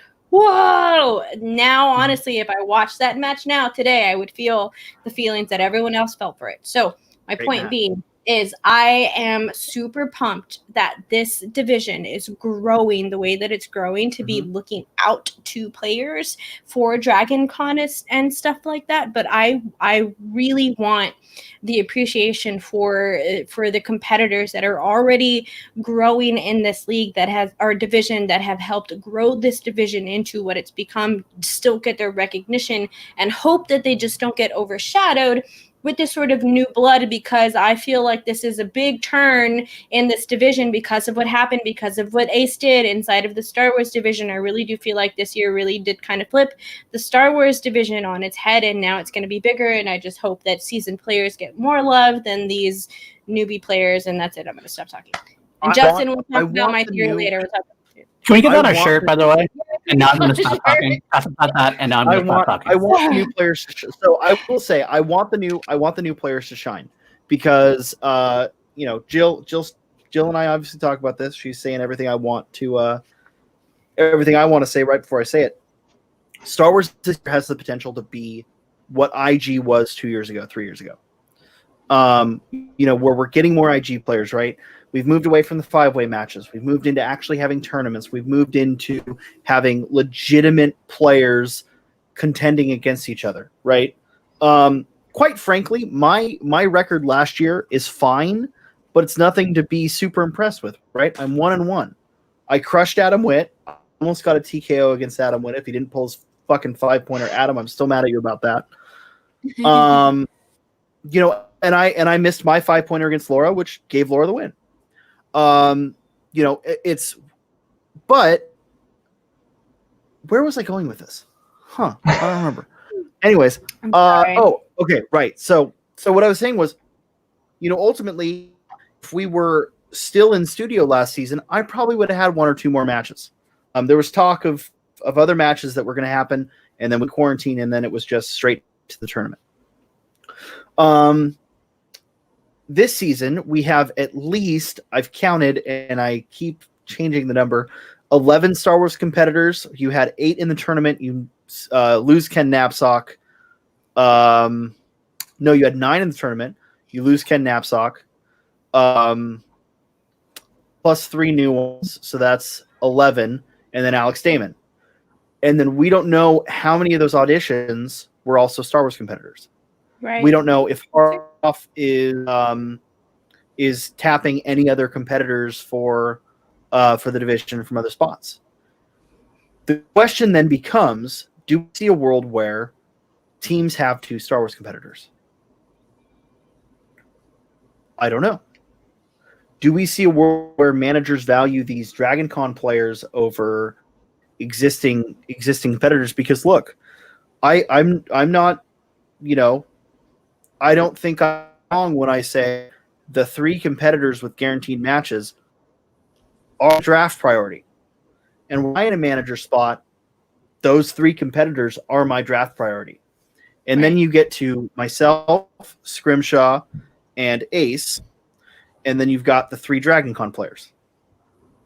Then you have 6 other strong potential Star Wars players. You have to pros and cons one, right? So clearly, I think today I've proven I know this game. I pay attention to this game. I keep my mouth shut on social media, but you want to get me talking in front of a camera? I know this game. You go watch the PJ Campbell Network Mandalorian show. You get me in front of a camera, I know Star Wars. I really know Star Wars.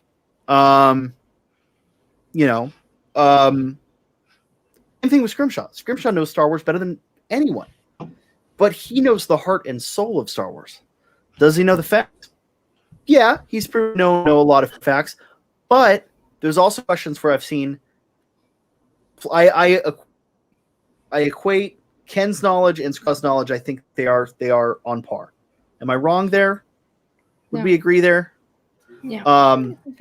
There's questions that, and because we have less match tape on Scrimshaw, I'll go here. Ken has missed a lot of questions that to me and to other players I've seen would be no-brainers. One that sticks in my craw is, what does LAAT stand for? Which, to me, that's a no-brainer. Low altitude assault transport, that's it. Ken missed that against Sam Witwer in the Iron Man match. Sam Witwer also missed it. Again, someone who knows Star Wars like no other. Right. They both missed it. I think every Star Wars player is going to know some more than others. I think the PJ has written questions this year, which maybe it's not all PJ, right? There's other people on the writing staff, but you had the Bomar Monk question in round 1 in the championship match. Who's going to know that? Right? That's not said in the movie. It's something that you know from esoteric bullshit. Right? They're the little walkie brain things with the spider legs. They built Jabba's palace. There's a lot of big questions. It's never said in the movie. There's a lot of questions. Ace has a lot of questions in my brain. Ace's first match was really unimpressive. Had I played an Ace's first match, I would have smoked him. Had Adam Witt played an Ace's first match, Adam Witt would have wiped the floor with him. And Adam Witt, by far, is right now, at least on paper, the second least impressive Star Wars player. Interesting. Josh Quevedo being the least impressive Star Wars player. Now, I've said a couple disparaging things about Josh Quevedo. I hope that they make the Star Wars League better, and I hope we have more editors, and I hope Quevedo gets drafted, and I hope Quevedo proves me wrong this season.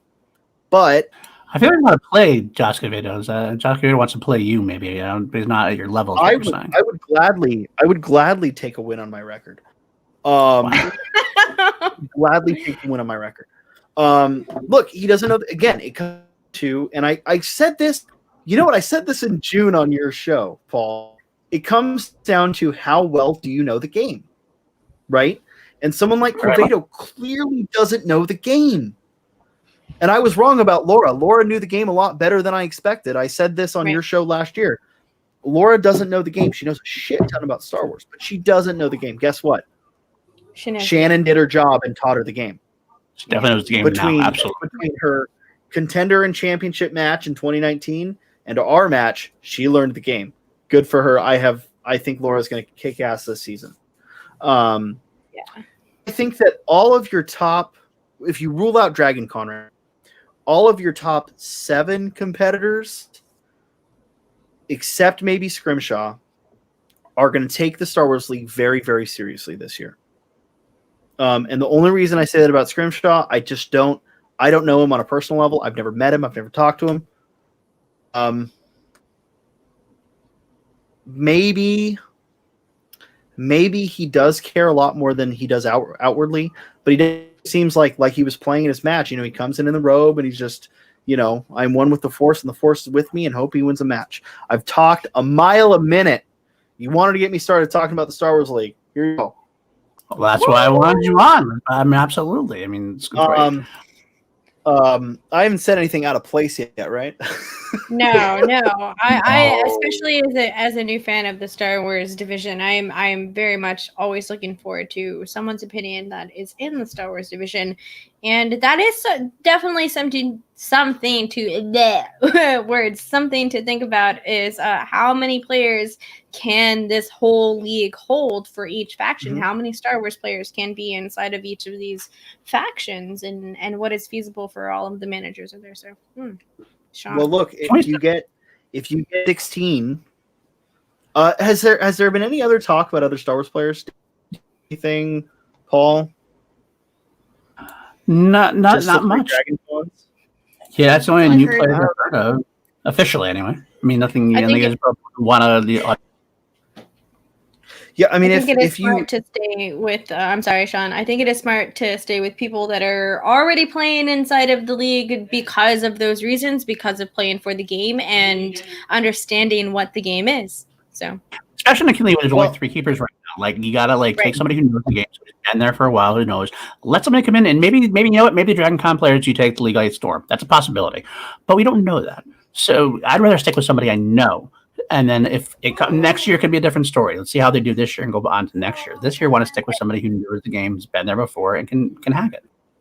I mean, ultimately, there's one other factor that I think you have to look into. So the Dragon Con players, actually, there's 2 other. Oh, hey, Robert. Robert's a wonderful person, by the way. He's the best. He's awesome. He knows everything. He is one of the warmest people I've ever met. I mean, physically, you give him a hug and he's warm. No. I mean, Robert, whenever he was in studio, he's just always laughing, and it's so contagious. Okay, so let's talk about Dragon Con. I've given you my arguments why I think they are not ready for the Schmodown, because I don't think any of them watched the Schmodown. And now I don't know this for a fact, but I feel like if they would have already watched if they had already watched the Schmodown, they wouldn't have been brought in by recommendation. They would have come in already, right? They would have said, hey, Alex, hey, Molly, get us in this league. And then be in the league. So I don't think they watched Schmodown. I could be wrong. But you've got Marie, she won this year. You got Zach, he won, but he's won before. And you got Thomas, who's won twice. And then Alex, who's won once. So maybe Alex has won twice. I'm not sure. Where do you put these competitors, right? Do you take the fact that Thomas has won twice, and do you put them in, do you take the fact that Thomas has won twice, and because they've won twice, you go, okay, this is our guy, let's take him, they'll beat Alex. Do you value them above the three players that have guaranteed matches? Another big question. Complete side note. Is DiMolante getting kept by the Finstock Exchange? That was my big question in that too. You know, Damon's pretty much being kept at Roxy, I think. Milano was the second part. Gucci, obviously, as much as I respect Gucci, you know, he's still the chat or not, his exchange is obviously in a little bit of a disarray. He lost Bateman, he's lost Merle, he's kind of kept Roca. I mean, we think he's kept Barbarian, although Barbarian wasn't exactly thrilled with the treatment of Merle. There's Riley out there. I get the point. I feel like Exchange doesn't know exactly what they're doing yet, and I think Demilana is definitely a person they want to keep because he's got a number one contender. He's got that match, the title match player ready. They might keep him because that's solid. I don't know, but he's the only other one I can think of that would be. Yeah, I think Bobby Gucci is a smart enough manager and has been playing in this game for a long enough time to understand that Andrew Demolanta is an asset to his team.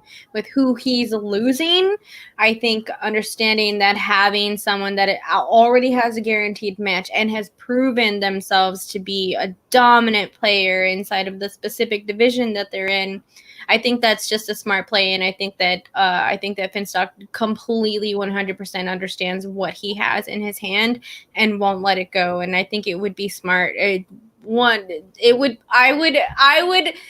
scream for whatever reason if Bobby Gucci did not put Andrew Demolanta in his top 3. Like, I would literally scream at my screen if that didn't happen, because then I feel like at that point it's just self-sabotage for Bobby Gucci. Like, then it's like, all right, dude, what are you doing? Like, Danie, you saw it here. Bobby Gucci gave me the pitch about 20 minutes ago. I mean, that's he's got his eyes. He's got his eyes on another player. That's all I. I want to throw out there too. Also, the problem is, and this might be something that gets fixes itself, so to speak, as years go on. But you don't know what other managers are going to do. Some managers, I don't want to say take it more seriously, but they're more like stats driven. They're more as far as gameplay driven. Whereas some managers take these whims. I mean, last year you had James White taken very early. You had Kaiser taking Robert Parker second round. Some of these managers could you could have this whole strategy and go, you know what? I'm going to hold out for the Dragon Con players. You know, they're not known. I'm going to keep with somebody again. Somebody might take them first pick. Somebody could come out. The first pick of the draft would be the Thomas guy just because he's beaten Alex Damon before once. And it throws everything into a different loop. I want to put a little asterisk, just a tiny little Barry Bonds right on top of that.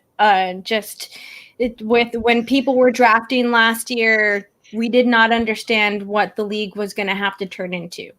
Having to go into these digital matches, we did not understand. So James White at the time could have been a smart player, one, because he's around, so he could have been available for matches, in studio matches and stuff like that, right? I'm just assuming, actually. I actually don't know that. I mean, real quick, I'm not meant to be, real quick, it's not meant to be a knock on James White at all. I think no. All I mean by that is that you could have a strategy in mind, you'd have a whole big strategy in mind, and like all of a sudden somebody's going to completely throw a monkey wrench in that strategy by having a completely different strategy. That's just the best example for it is that people drafted how they drafted at the beginning of the season without really knowing what was going on, what we were going to have to go through.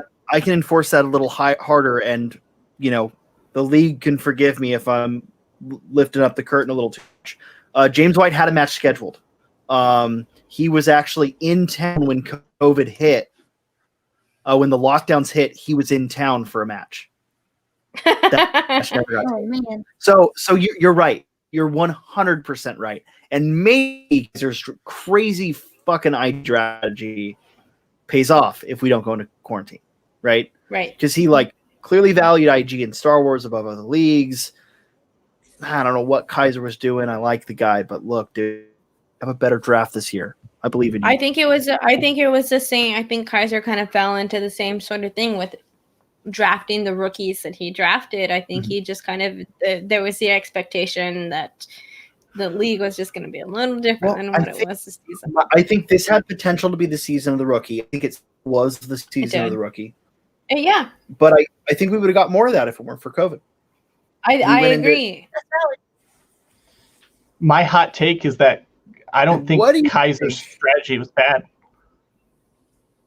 No. I think that if without COVID, his strategy works and he probably comes out a lot better. I mean, Robert Parker's getting a ton more matches if we don't go on that hiatus in the middle of the season. So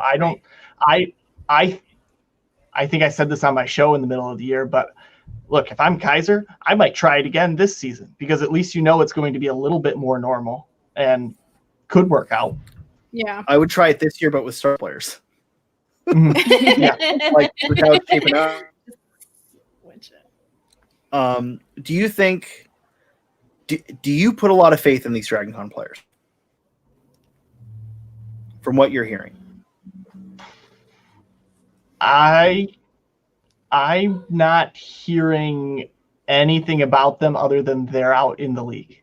And so for me, I personally would say take the experience over anything else. And I would say that whether we're talking about singles, teams, Intergeekdom, Star Wars, I don't think it really matters. I think you take the experience first because those players have been in the league. They know the rules. They know what they're doing. There's less you have to do on the managerial side to getting them prepped for the matches. You don't have to walk them through. You have this many JTEs, those sorts of things. You can just get to this is what we need to do to take you to the next level. Yeah. My gut instinct says I know they have the knowledge. So without the knowledge, I mean, and having the knowledge is the first point. So yes, I trust them to a degree. Obviously, they're going to come into this league. They're not going to shit the bed completely because they have the base knowledge. I kind of want to aim for a late round draft pick, especially because there's 3 of them. You might get one late and get one as a second player. And then if that second player happens to be someone who ends up being a champion, that's great for you. But I would trust a more experienced player first. Now, what if you end up losing out on the Adam Collins of Star Wars? That's what I'm talking about. That's the question I have to think. That's why I try to sneak someone in. I don't think you will Later. But that's where I think you're going to end up with the Jader Paramo of Star Wars. Fair enough. We do have a couple of Streamlabs. Yes. But let me know. We have to do a couple of Streamlabs. Ferris, of course, doing as well. Says hello. He said hello. I knew he was going to say hello. We all thank you, and RB3 thanks you as well. Number 1 PLD fan says hi, Paul. Okay, hi, number 1 PLD fan. Look, first of all, I want to. No, look, I don't know when the cult of PLD decided to swamp the chat.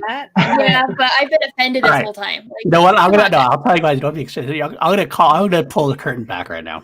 Before Call to Action went live tonight, I was playing Among Us with the Generals, and Kim was playing with them. Kim is still on this Zoom call with them at the moment. I think they're all flooding this now just to see how much they love me and just to. I don't know if it's about love. I think it might be a little bit sarcastic in there, but I'll give them credit where credit's due. They're paying for RB3's thing, so I'll give it to them. Pretty Little What donated and said hi, Paul, as well. So I love you all. Kim, I love you and I hate you at the same time. You know that. It's all good. Oh. So anyway, moving on.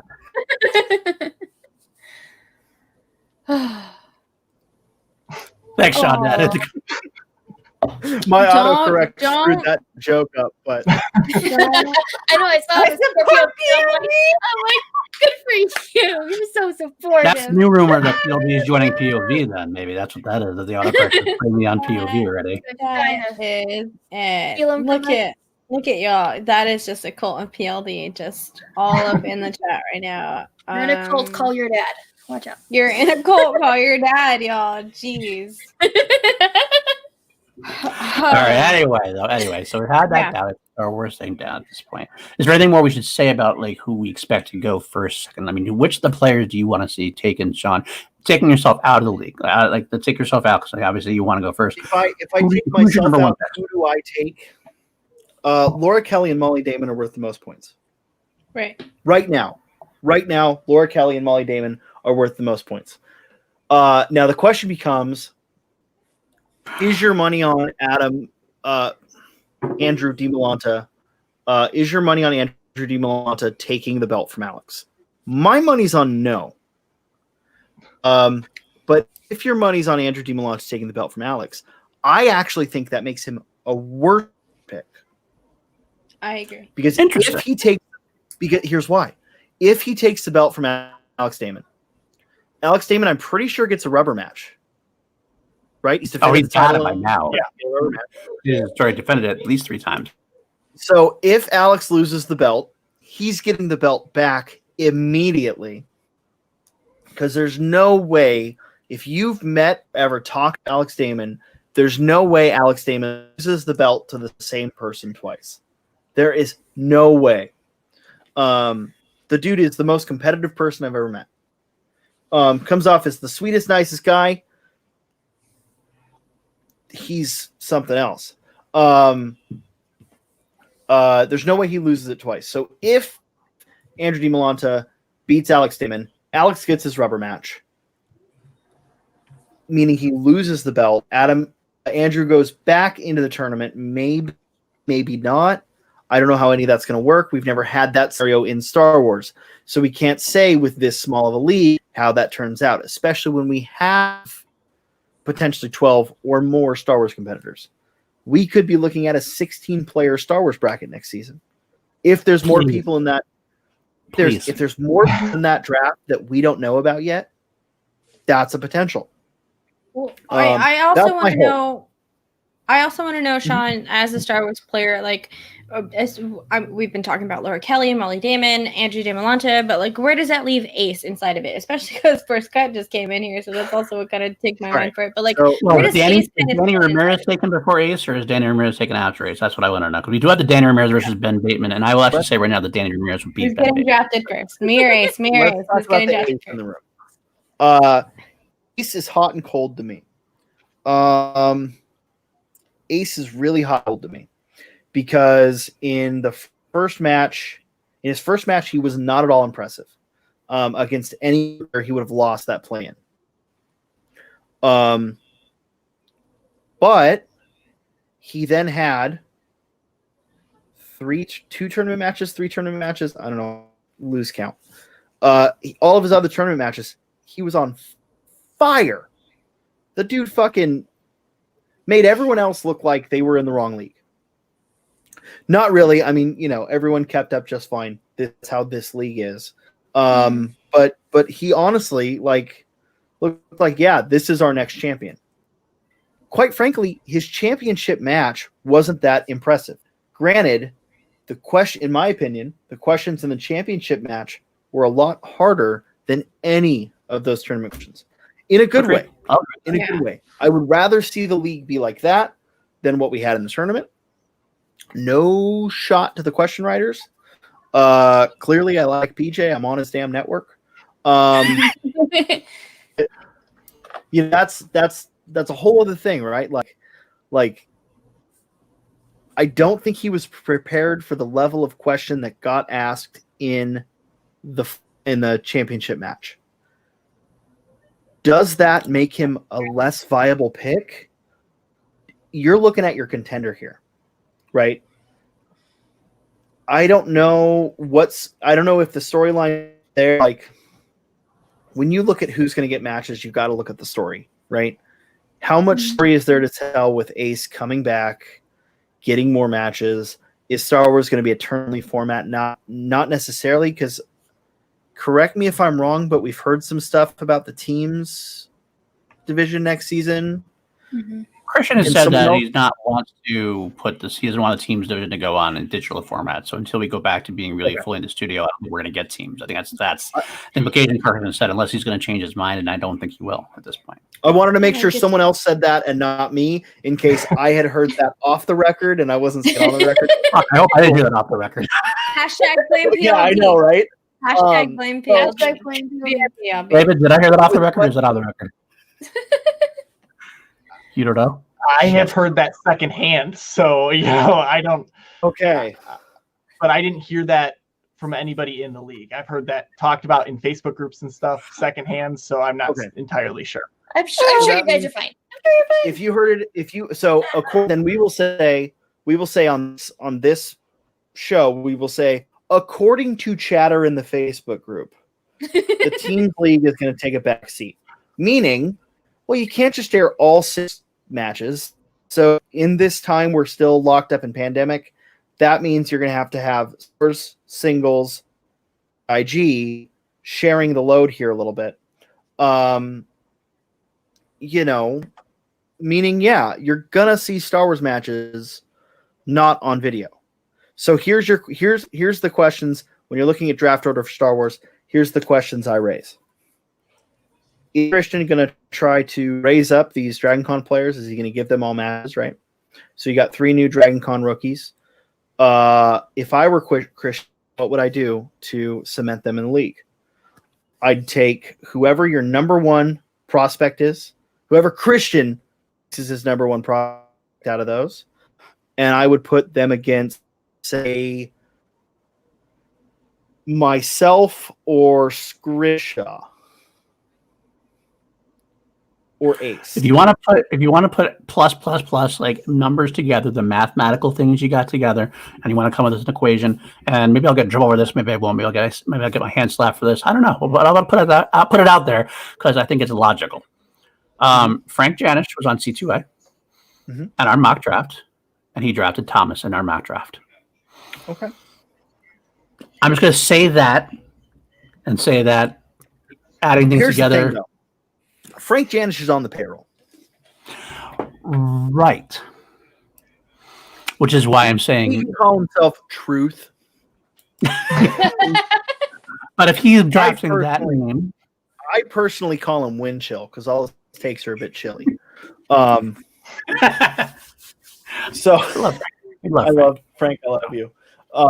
No, I don't look.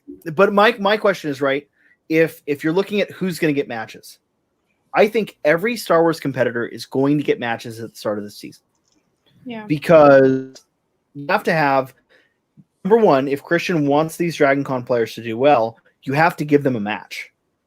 Right. You need to build and you them have up. to It's called a match in a way. You got to get them that winner. And you have to give them a match against somebody. You can't give them you can't give, if Thomas is the guy, you can't give Thomas a match against Quevedo or Witt. You know. So were I in Christian's spot, who do I put this against? Probably myself or Ace. I don't think we see Scrimshaw throwing in out of tournament.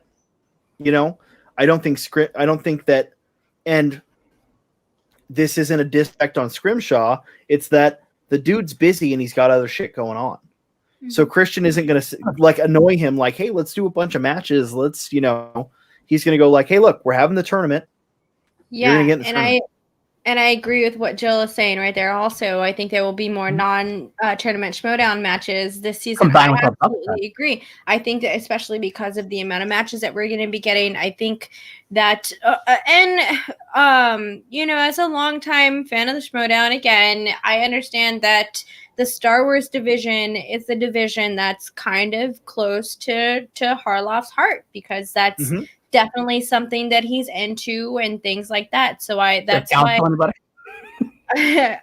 we've seen the way the Inner Geekdom division has grown, and I think attention is going to be paid to the Star Wars division this next season. I really do. Like, that's not an inside source sort of thing. That's just as someone who's watched the progression of what's going on, I really feel like the Star Wars division is going to be a division that's going to be expanded on and will be touched on and maybe focused on maybe even a little bit more than what the Inner Geekdom is going into, especially if we have to stay with digital matches, because it'll give us the opportunity to be able to do that with the multiple matches that we're going to be getting a week. We all know that we're going to be getting more stuff. And I really, truly think that Star Wars is going to be a division that we see really grow this next season.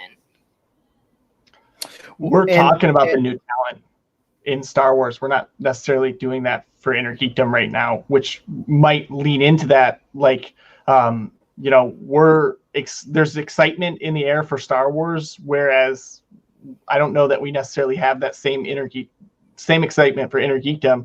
You compare it to last season, you know, we were talking about Robert Parker, and there was some excitement for Inner Geekdom, and I think that has flip-flopped for Star Wars' favor. Right, and I don't think that that's necessarily a lack of Inner Geekdom players, because what we've seen with these cross divisions, exactly, Jill. I want like what Molly Damon and Matt Damon. Oh my God, what Alex Damon did with like with their You know what I mean? Like what they did with their cutscene Wow. together, it was genius. I would love seeing stuff like that. I'm so sorry. But what David, to touch on what David was saying, again, I don't necessarily think that it's because of a lack of inner geekdom players. I think it's because of a cross division that we're going to be seeing with some of these inner geekdom players, with Alex Damon going into inner geekdom, with Dan Murrell talking about going into inner geekdom, with Mara coming back, and with different things like that, especially because a huge hard hitter in the inner geekdom is not going to be there anymore for this next season, at least. I think that that's a big thing. Like, I don't think that this is a knock on inner geekdom at all. I think that that division is going to stay as strong as a heavy hitter division as it has been. I just feel like the focus next season is definitely going to be on Star Wars, and I'm all fucking for it. Woo! Sorry. Thank you, David. Who are talking now. who are big players for IG next season? The big players. I think it's just I think it's going to be one of those things where we're just excited to see these crossover players. I'm excited to see if Dan goes into if he does go into inner geekdom. I want to see what Dan fucking does. I want to see what Alex Damon does, especially because of what I'm so sorry I forgot who said it earlier about Alex Damon winning an inner geekdom belt. I think watching that run, especially with the seasoned inner geekdom players that we have, like Mike Kalinowski, especially with what we saw Chance do this season, I think that sort of inner turmoil between those that I see hashtag Danie Rants in the comment. I'm so sorry. With Mike and Chance, I think that that's also going to be something that's going to be pretty interesting to see inside of there. So I think it's just going to be. I'm done.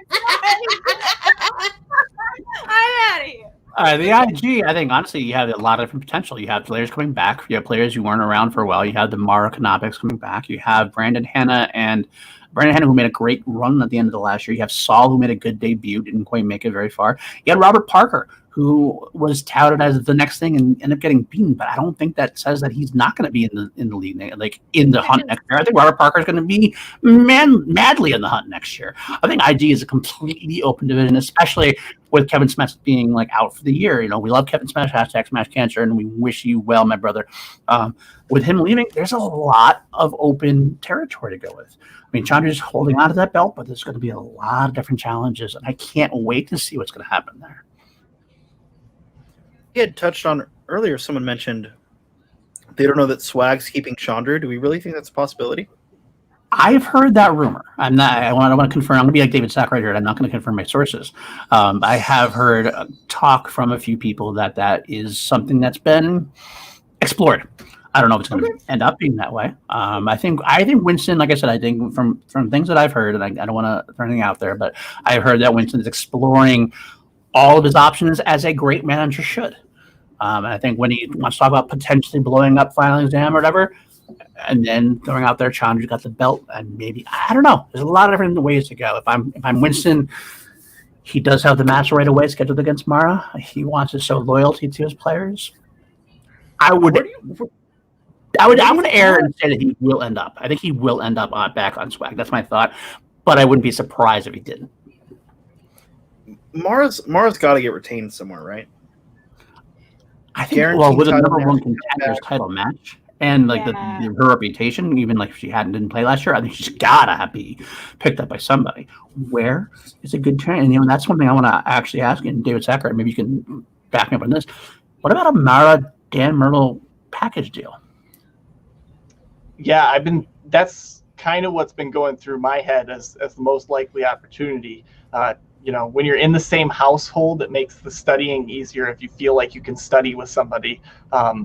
If you feel like you can actually talk to somebody because you're on the same team, that I'm sure that studying is easier. I've been thinking the two of them to the suspects and then a Merle Irwin team seems to make sense in my mind, but Merle's and Mara Canopic too is this big question mark because we're not hearing anything about them really, other than the fact that we heard that Mara's probably not going back to the Mercs, and that's it. So I think that it's just like we talked about Bateman at the beginning of the show. It's interesting. We don't know what he's going to do because there's so much information out there. The opposite can be said for Dan Murrell. We have no idea what he's going to do because it's so close to the vest that nobody's talking about where he's going to go.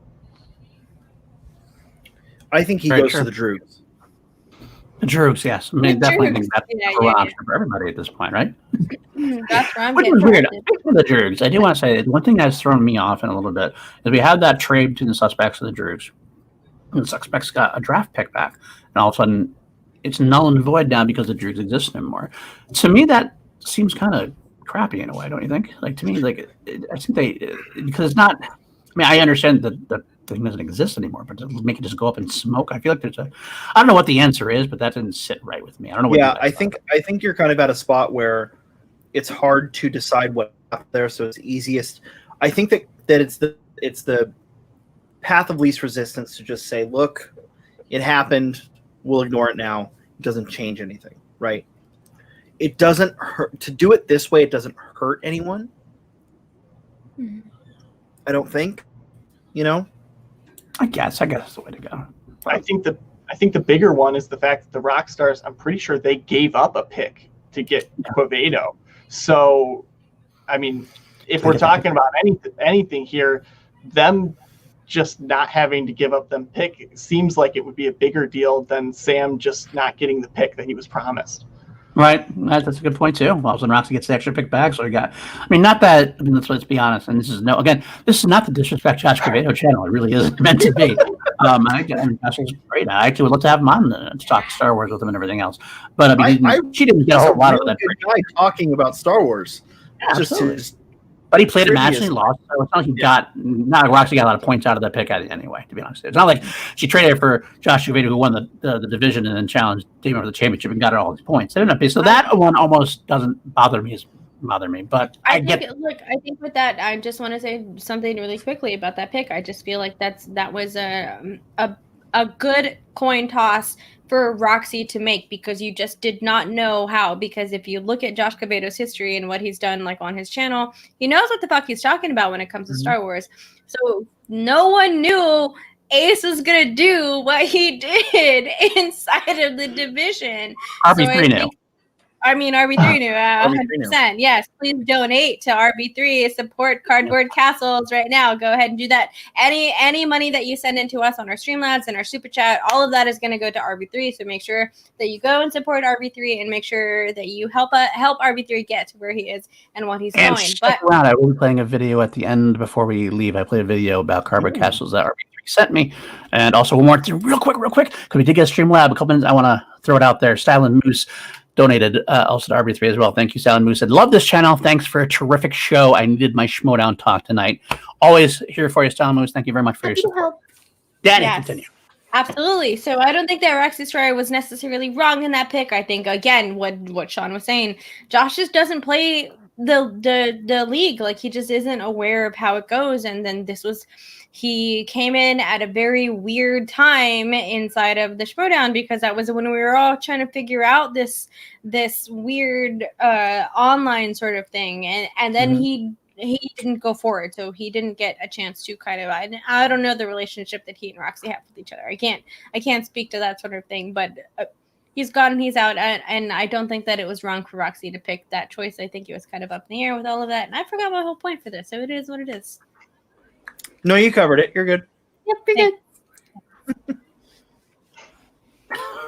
You got it, Danie. So, all right. Well, what are there any other big stories or rumors that we want to talk about? We want to touch on before we start wrapping our things up. Anything else as far as who else we think is going to go different places? David, any thoughts that you have on anything else you want to mention? Yeah, I don't think so. It's so interesting because, there's so much time still, and anything we feel like is probably locked down right now is outside of what's going on with corruption. I don't think is really locked down. I think that we're going to get people that are going to make up their mind probably this week and then change it day of, and that's just how things are going to go down. So, right. Going back to the conversation at the beginning, talking about me reporting the rumors, when you're talking about rumors and you're talking about people that could change their mind the very next day, you can only report what you're hearing at the moment.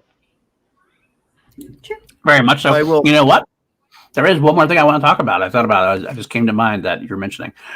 Danie's tired. I know she's got to whip out. But You mentioned a couple. You mentioned Clark Wolf, for example, and there has been rumblings from different people that retired players might be coming back, and there's a lot of them out there. Some of them came back during the mid-season. Scott Mance was signed but didn't play. Perry Emerald came back; she did play. JTE was there all season, didn't really play except for the horror free for all. That'd be interesting to see who, because the rumblings are so loud. To me, I think when there's smoke, there's fire, so to speak. So, what's going on there? Who do we think is coming back? Is there truth to these rumors? Is there someone coming back that we have no idea? Hadn't even been mentioned yet? Is it worth it? I want to add to that question. Is it worth it during this time where we don't necessarily know if we're going to be back in studio, where some of those bigger names kind of would matter, and compared to people who aren't as busy, like in their schedule wise? Like, does that matter? Is it worth it drafting those big names of someone who could have been retired or who is retired? I think that's Let's more face of a it, David point reported. why. I think that's more of a point to why we might see some of these names return. Look, I haven't heard anything for or against Clark Wolf returning. I've apparently heard this rumor, but I can't. I'm just going to say this before I say anything. 1, 2, 3, 4, 5. I'm pleading the fifth on this in the hypothetical sense. Clark Wolf moved out of LA. So I'm sorry, I missed out on that when you're in that. Say that again. Clark Wolf moved out of LA. Okay. Yeah. She is not in Los Angeles anymore. So maybe the fact that we are still digital for a little bit is why she's coming back. Because she's in quarantine, right? Mm-hmm. The only thing she can do is sit in front of her computer and be, work from home and whatever. I don't know what Clark does for a living. I think she's a pundit like everyone else in this freaking space, right? But I think that might be why we're seeing more people to coming back, is because we are digital for the time being. My big question is, if this vaccine is legit, and if it's going to get, obviously the vaccine is legit. I'm not saying it's not, but my big question is, and again, Clark Wolf is just my example. I have no idea who is coming back, or who is even being talked about coming back. Have we had any names thrown around? Well, David brought up Clark Wolf specifically, and and she actually fanned a little bit of the flames when I think she retweeted something, or she just kind of did the whole wide eyes, non-denial thing. Yeah, but one other mention I want to throw out there is the fact that you got to think about is that not only, it's something I mentioned before with Shannon, it behooves every manager out there to think that there's more possibilities. So even if Clark Wolf is not a possibility, as a manager, I'm floating around that she's coming back. She's coming back. You're distracting people from real things. You get them out there. You're just smoke screen while you're going after player B because they're talking about player A. Yeah. So my question for the guests in the room, if that is what's going on, could these people be coming back? Is that a higher draft pick for you, or is that a lower draft pick for you? If that is someone that you're contemplating to put on your roster, where do you draft them? Do you follow with the hype and say, you know what, I'm going to take this risk and draft them early, I'm going to use an early pick for it, or do you put it into a trade? Like, what is your strategy, David and Sean? I'm going to start with David. Like, what is your strategy into drafting someone, a legacy player who is retired like Clark Wolf? Where would you put that in your draft? It depends on who we're talking about. If we're talking about Clark Wolf, yeah, I'd say first or second round pick, absolutely. But the other name I've heard, and I said it a few days ago, is Jonathan Harris. Interesting. If he comes back, then maybe, I don't know that I would necessarily go first or second round with him, but I definitely think that a third or a fourth round pick is probably pretty smart, just because he's got that experience in the league. Mm-hmm. And does he potentially, talking about Winston breaking a final exam, does he have a leg up in getting something like a Lon Harris on your team? Now, and does Winston Clark have that knowledge? With again, and I'm only saying Clark because that was the name thrown out. I will say the same thing for Clark and Rachel. Let's say the other one's Rachel Cushing, which she said many a time she's coming back. So that's why I'm using her hypothetical. Let's say it is Rachel. She's valid to be locked up. Do you lock her up? Yeah. Rachel Cushing, if she's coming back and I can lock her up, I'm absolutely Yeah. locking her up. And I have no information that she is or isn't coming back. I assume she isn't because she said 1 billion times she's not. Right. Hot take on that is I think she is coming back. Not necessarily this year. Not necessarily this year. I think she will one day. She That's has the question of desire. the strategy for now, isn't it, though? Because these are managers that are having to pick their teams for this year. But if you're thinking of someone like Rachel Cushing coming back, are you trying to lock in that loyalty to a faction and have them on the somewhat sideline, not sidelines, but like even as a player that you draft in good faith, goodwill, as saying like, I know that you're not playing this year, but you might be thinking about it, but let me go ahead and put you at my 10th draft pick in hopes that that gives you a reason to try to come back or anything like that. Is that something that managers are thinking of? Is it worth it for them? Is that something they can do is the question, though. If they're not on the draft list, can they do that?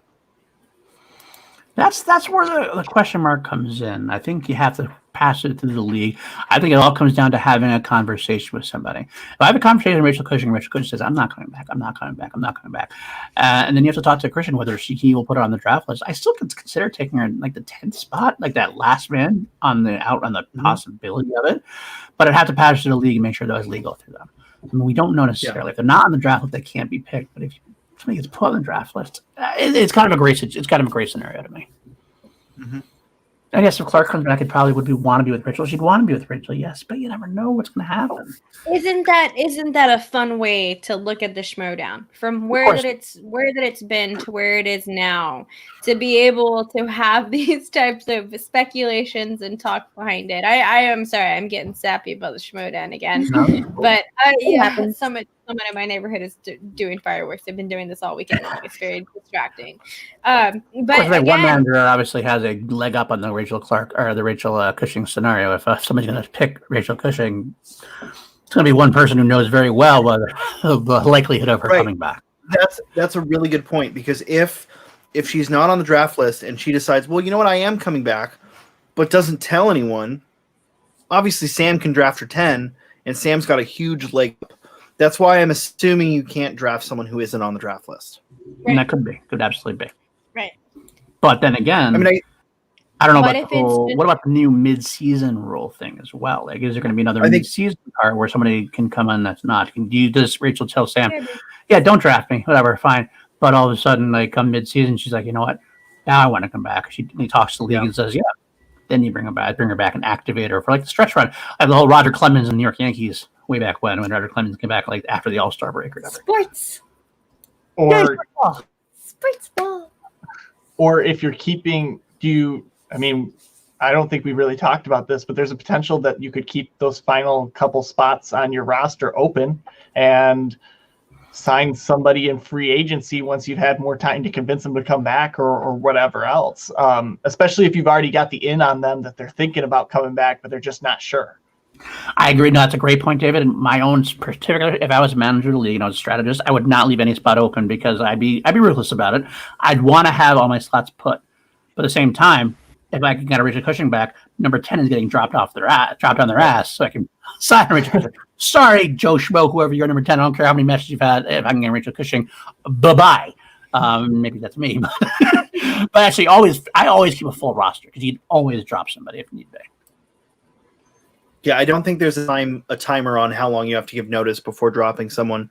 I think you can just drop someone. And I think generally with 10-man rosters, I mean, this season's a little different because there's only 8 teams, but with 10-man rosters, there's going to be some people like a JTE or like an Alex Marzonia who doesn't get him, or Cody Hall doesn't get a match. And they're easy to drop. There's no investment there. You drop them. I don't know.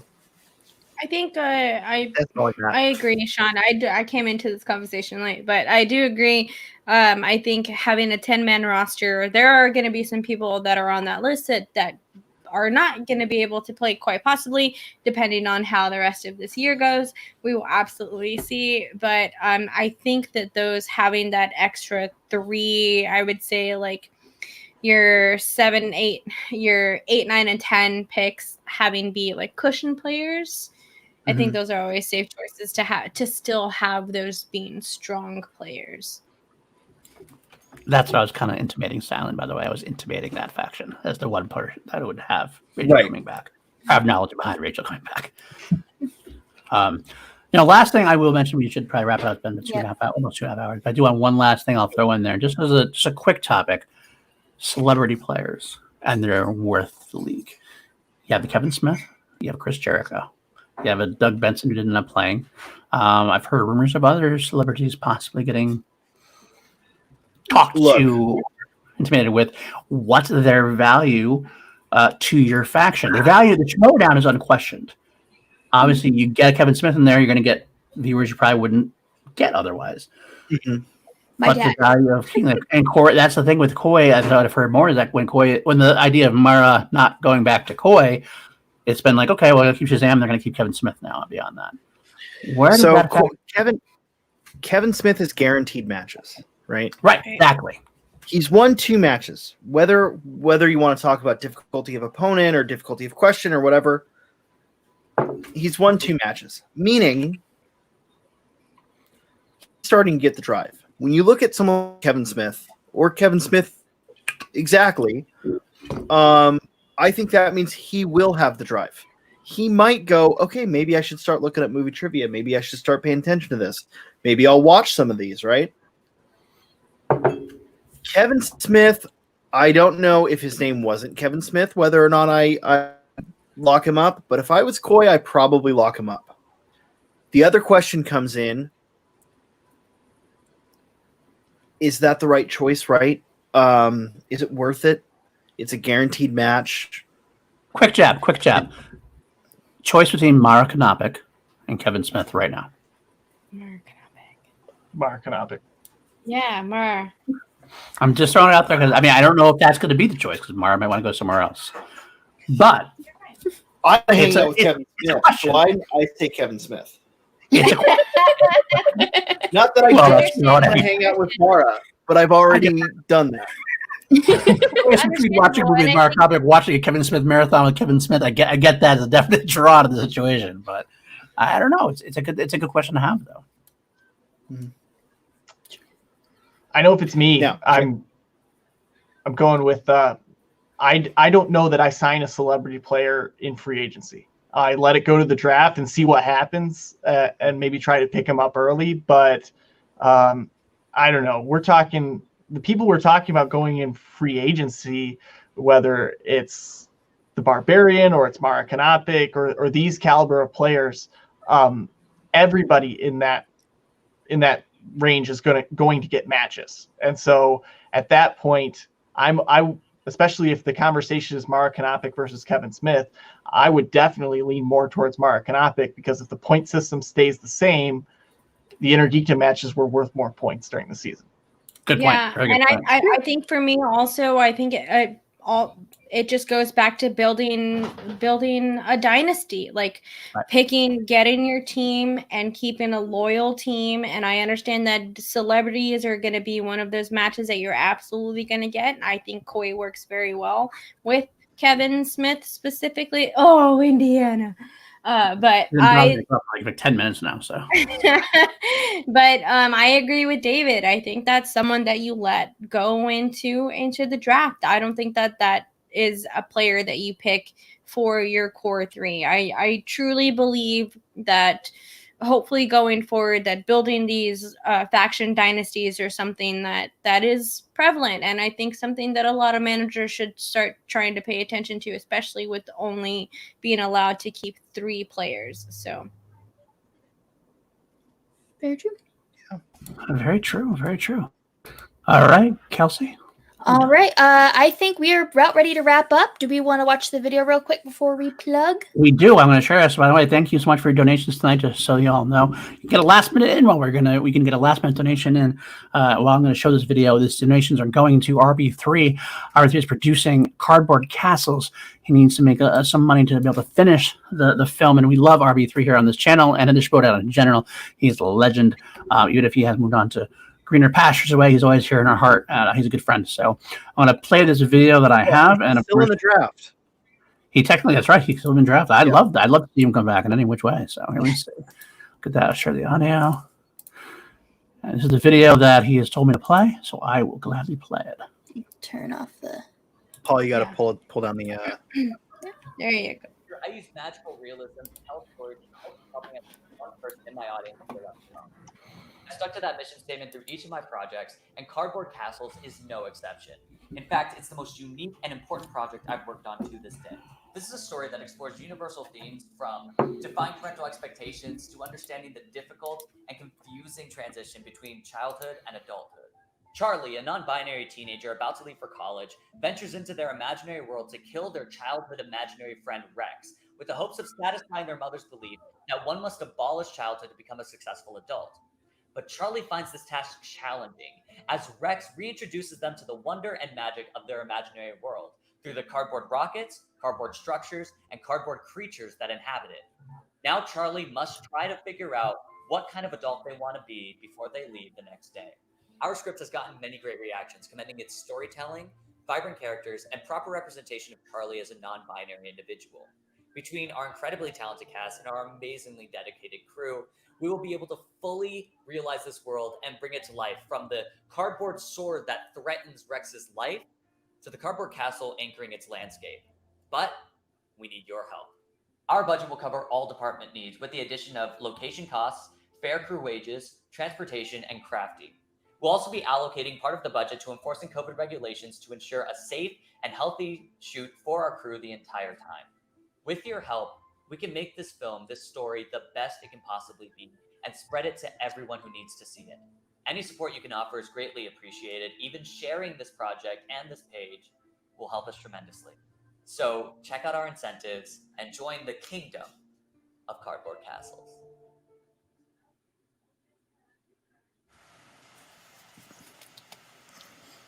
I think you're That's muted. cool. And there we go. Cardboard Castles. So thank you so much, RB3, for letting us know about this. And I love it. And hopefully you all will donate to that. I'm going to put or actually Danie Costa has already put that in the chat for us. So go there and give your donations as you can, or at least if you can, I get it. It's a hard time. Share it. Get out there, get the word out there. Let's support our own. Let's really support our own, because we're all in this crazy world together. And RB3 is a bastion of positivity and a bastion of good-heartedness. And so he's one of the good ones. You want to support him and what he does. Absolutely. And thank you, Sabrina. Exactly. Hi, Sabrina.